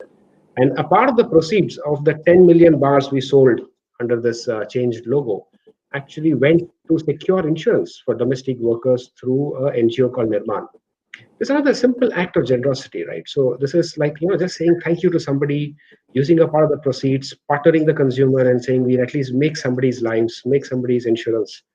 And most recently, the third example, Diwali. So we are wondering how is it that our campaign for Diwali was, is Diwali kisko khush karenge aap? So that was the way we were looking at it. And it is again about generosity. So we said, look at the neighborhood stores. And this idea came up from our agency and our marketing team. They said they have taken a knock. It's been a rough year for them. So in our commercial, we showed names of stores. If you are in one of those 250 pin codes, and if your physical location is not masked, you could actually, when you served the ad to one of the social medias, you could actually get to see 4 stores in your vicinity. And we just urge the consumers to be generous and shop with them if they felt so. There's no compulsion. It doesn't cost you money. You're anyway going to shop for some of these. And why not at your neighborhood store, right? So there's one more example of generosity, one more example of story doing. See, all these activations or activities or initiatives were consistent around the brand purpose, which was generosity. And that is what resonated with the consumers. And it gave us a very big a leg up as we are trying to claw our way back to all this crisis in terms of business results. Fantastic. Deepak, you also showcased that you know, one can be innovative as well as in some way serve a need and make people happy. I love the happiness bar concept, you know. Clearly, you know, it did encourage acts of generosity way forward. So really, I keep saying we're in a 3C economy, a contactless economy, a collaborative economy. So you collaborated with your consumer to help another consumer, and what I call a compassionate and caring economy. So clearly, through this campaign and through this initiative of the thank you bar, you created compassion between, you know, consumers. So really, thank you for encouraging that. Let's talk about the second facet of PuRe, resilience. You right at the outset have said that this was a very tough year, and that's not surprising. It had supply chain issues, it had demand issues, you know, it made normal life go awry. So, and a lot of people faced issues of livelihood, they faced health issues. So give us a sense of how the resilience of Mondelez kicked in, and give us some examples. Yeah, sure, Anurag. So maybe, see, normally when we talk about resilience, we tend to gravitate towards talking about how do you build this behavior in your team. So it's approached with a behavior in mind and approached with teams in mind. But just earlier this week, actually just a day before yesterday, I heard a very nice framework for the very first time to think of resilience in an organization context. And this was from Martin Reeves. Martin Reeves actually is the global chairman of the BCG Henderson Institute. And apart from that, he's also a very accomplished author of books and HBR articles. But he actually said the organization, or any organization that is intentional about being resilient, can actually build resilience in their businesses if they worked in a few areas. And you know, as I reflected back on that, one of the reasons we succeeded was resilience. And I reflected back on his framework. While I didn't have the framework to put it in action, some of it we had actually put in action much before, and which is why we sort of managed to claw back or actually come back very strong from the crisis that hit us in Q2. Now, here's what he said. He said, resilience is built by a few things. In business, I'm talking about, right? Now, I'm not talking about the behavioral aspect. It's built by anticipating trouble. If you anticipate trouble, if you are able to do scenarios of deep decline and then you plan for the scenarios, you're already starting to build resilience in your system. If you build early warning systems, if you build disaster recoveries, business continuity planning, or contingency planning, whatever word you use, I think you can use any of these words, and all of this is around anticipating trouble. So even before a crisis has hit you, if you are doing a lot of this, you are already thinking and building resilience in your system. So if you think contingency planning, what happens if there's an earthquake in this part? And in that part, 4 of your vendors are located. It'll strike you even before in the anticipating mode that I need to diversify. So I will look for suppliers or same suppliers, but a factory in a different place. So anticipating trouble helps build resilience. Let's look at the other aspects that he talked about. When you're hit with the crisis, normally you have a steep decline, whether it's top line or bottom line. Now there's a way you can buffer that shock. So he talked about how can you build resilience by buffers, cash buffers. If you have cash buffers, you won't go as down as otherwise other businesses could go. If you had inventory buffers, so for example, a classic case I give you is we were coming out of winters, March into April. Chocolate's peak season is winter. So we were carrying winter's inventory as we entered April, which was actually a summer month. So for argument's sake, our 30 days inventory actually became 45 days inventory. So the way we could buffer our shock, because we had inventories, we could take that much longer to start our factories during those extreme lockdown periods of lockdown 1.0 and 2.0, correct? Supplier options. If you're coming out of a sole supplier, you have a serious issue because you can't buffer a shock if something happens to the supplier, right? So how do you look at building reliance by buffers?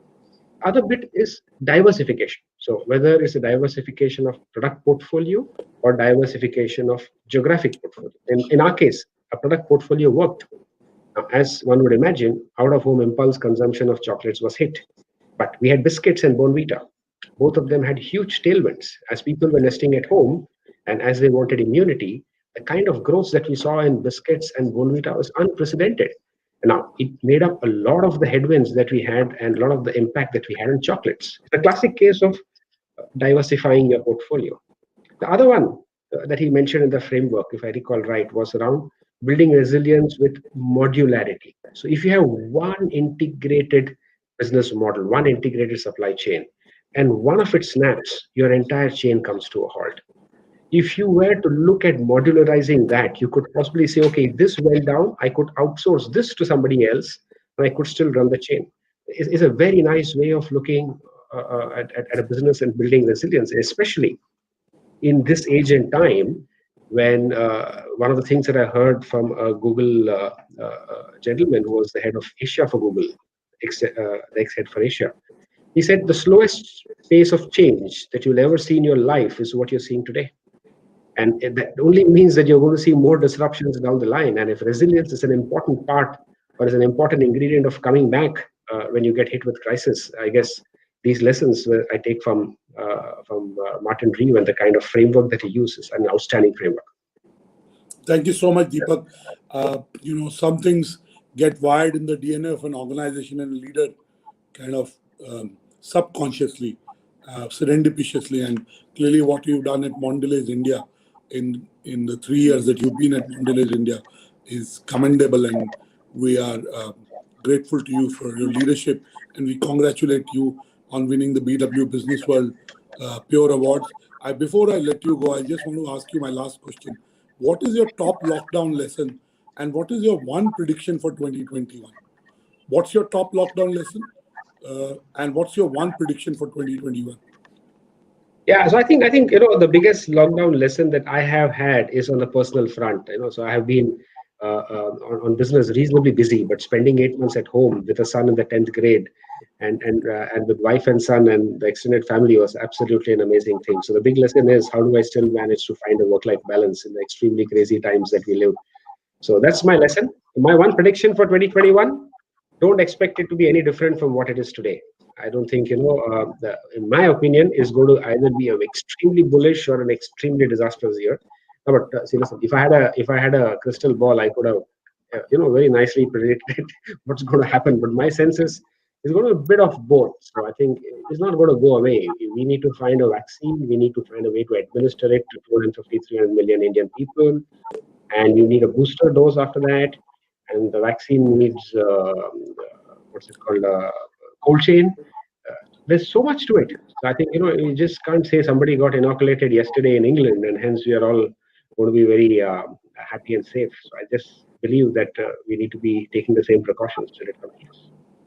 I didn't want to talk about it, and I want to talk about philosophical issues. But Mr. Iyer, you said in an interview recently that e-commerce for Mondelez India in 2017 did not exist, whereas in the last 8 months, the e-commerce business of Mondelez has really developed beautifully. Hey, did I lose you? Yes. Can you hear me? I am so sorry. This conversation is super interesting, but we had a hard stop for Mr. Iyer. He has a flight, I presume. So I would like to congratulate firstly Mr. Iyer, at the same time the entire team of Mondelez India. And before we go, Dr. Batra and Mr. Dhal, would you like to say your congratulatory messages for them? Yeah, Deepak, congratulations. Oh, I think he's dropped out. He should be back. But yes, we can give our congratulations to him and the team. Sure. I'm not sure if he's there, but should we wait, Khyati, or go ahead? He's back. Apologies. No. So I'll tell you very quickly. It's such an inspiring company, Mondelez. I was reading your values in one of the web pages. It says, we inspire trust, we act like owners, we keep it simple. We are open and inclusive, we tell it like it is. We lead from the head and the heart. We discuss, we decide, we deliver. What a fabulous way of creating a purpose for the company. Congratulations, heartfelt congratulations to you. And the initiative that you recently took in terms of inspiring people in tough times, hats off to you. I think it was absolutely brilliant and one of the best marketing activities done in at least last good number of years that we can recall. Well deserved, and congratulations to you once again. Thank you, Rajeev. But I'm not sure whether you know that we actually partnered with Z on the thank you campaign, where at 9 p.m. 4 months ago, everybody in Z, all the stars actually halted the show and said, we want to say thank you to the cameraman, the clapper boy, and everybody else. Wonderful gesture in partnering us. Thank you. No, absolutely. I didn't want to bring the plug-in. I thought it'll become... And congratulations to you once again. It was fabulous. Congratulations. Dr. Batra, your congratulatory message. Thank you so much, Deepak. I'm not surprised. And Noor is going to join in a sec, and I'd request the BW team to let Noor back in again, so she's the boss. But, when we've decided these awards, these are Noor's initiative, and Noor brings, as I said earlier, a certain amount of knowledge and an integrity to the process. And she's extremely selective and, dare I say, finicky in who should get the award and who should not get award. And those discussions are by itself award winning when we do those discussions. I was just asking you one thing. Congratulations. You said that in when you joined Mondelez in 2017, e-commerce as a business did not exist for Mondelez, and over the last 8 months, you've been able to build an e-commerce business. So in 2021, do you see a lot of sales coming from e-commerce and in some way becoming omni-channel in terms of your distribution in a post-COVID digital economy? Yeah, so there are two questions there. One is, Anurag, is this going to become big? Yes, it is going to become bigger and bigger. So let's take one statistic. In the internet penetration that US retailers achieved in the last 12 years, they achieved the same growth in first 12 weeks of lockdown. So if you look at where the internet penetration is already high and look at what they've been able to generate out of this is huge. Look at the revenues that Amazon is adding globally to their business. So it's here to stay. It will get larger. The other question was around omni-channel. Now, this is a very interesting question. So I will make a small distinction here, saying there's multi-channel and there's omni-channel. The way to look at this is, let's assume you are an insurance company. There are a lot of channels where you can buy or claim. There is a branch, there's a digital, there's an agent, there's a broker, and there could be a Policy Bazaar or any of the aggregators. So you could get knowledge from an aggregator like CoverFox or Policy Bazaar. You could buy it from an agent. If you had a claim, you could actually make a claim to the branch. And if you had trouble, you could call the call center. Because all that is traveling is a unique PDF file with one policy number. This is what I call omni-channel. Now think of buying a Cadbury Dairy Milk. even if a retailer had 4 channels, traditional trade, modern trade, and e-commerce, how is that one category going to travel across all 4, right? So what I think we are doing here is enabling multi-channel. I'm still not sure in a physical product, or the physicality of the product, how does this become omni-channel to travel seamlessly across channels? So I leave that with you as a thought, and that's the only bill that I have. But yes. Thank you so much. Noor joined us. Noor. Hi, Noor, how are you? I am well, sir. I'm well, sir. Thank you so much for your time. I want to just congratulate you. I want to congratulate you. I wish we can see the AV so that we know what all we are congratulating him for. All right. Can we quickly play the AV, please?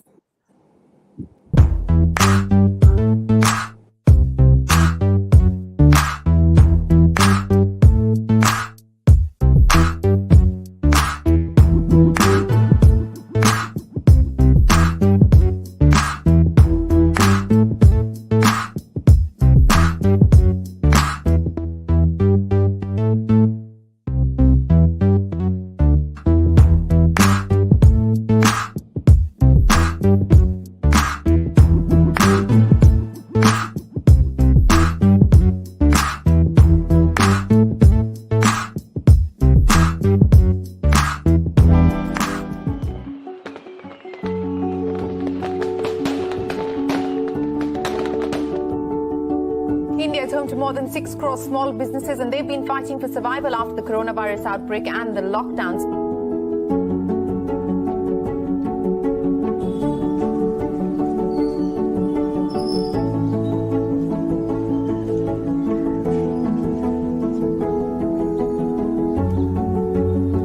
Presenting not just a Cadbury ad. We advertised not just for ourselves, but for thousands of small businesses across India. Mom,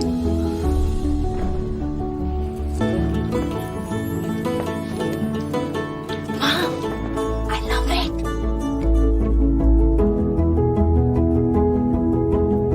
The idea was innovative, but the technology and execution was challenging.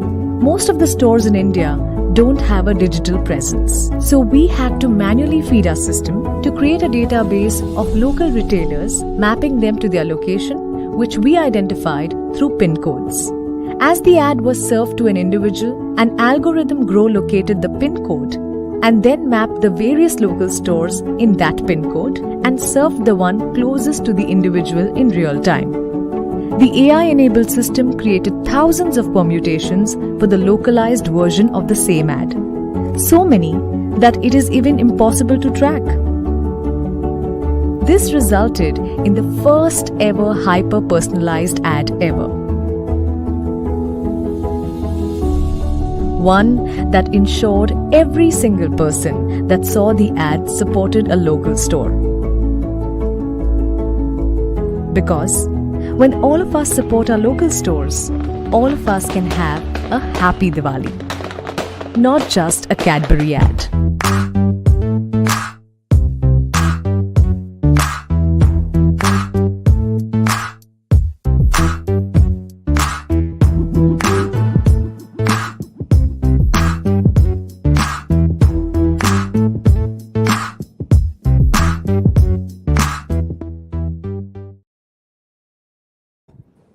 Wow. What a fantastic piece of Awesome work. This is awesome work. Absolutely. So when you go for it. So thank you so much. We're absolutely delighted and honored to receive this award. And I must be very honest that while I stand here receiving this award, but this award truly belongs to my team and the wonderful marketing ecosystems, including our agency partners and the technology partner who helped us conceive and deliver some of those ads. So we are truly blessed to have a great ecosystem and a wonderful team in our own company. So many thanks to all of them. And thank you again for recognizing us. Much appreciate that. Congratulations, Deepak. All the best as you head into 2021. Thank you, sir. Congratulations, sir. Thank you. Thank you, Mr. Iyer, and thank you, gentlemen. Thank you for doing the honors. Thank you, Noor. Thank you for coming forward. Ladies and gentlemen, with that, I would like to congratulate once again to all our winners. I would like to thank our partners once again here. May we have a partner video for our presenting partner first, ABP News, Aapko Rakhe Aage.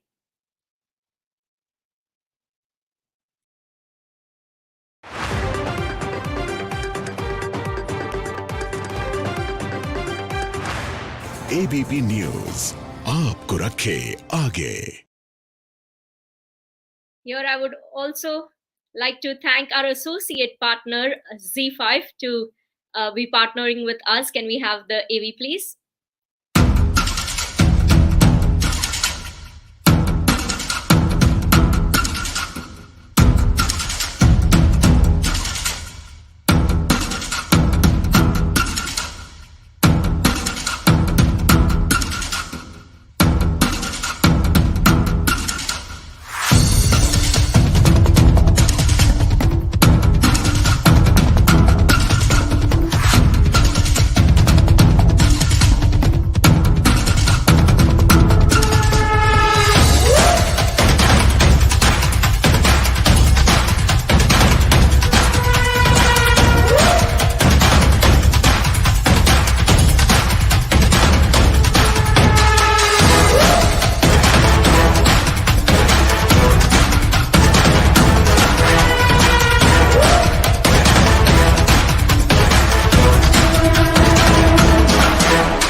And here I'd like to also take the opportunity of thanking our celebrity e-commerce partner GoNuts, Asia's most influential platform for human connection and communication, our digital media partner iAvatarZ Digital, and of course our technology partner Almond Vertex. Making the launch of BW Marketing World, may I request once again for the launch video here and for audiences to think about the new BW Marketing World. Let's bring in the video.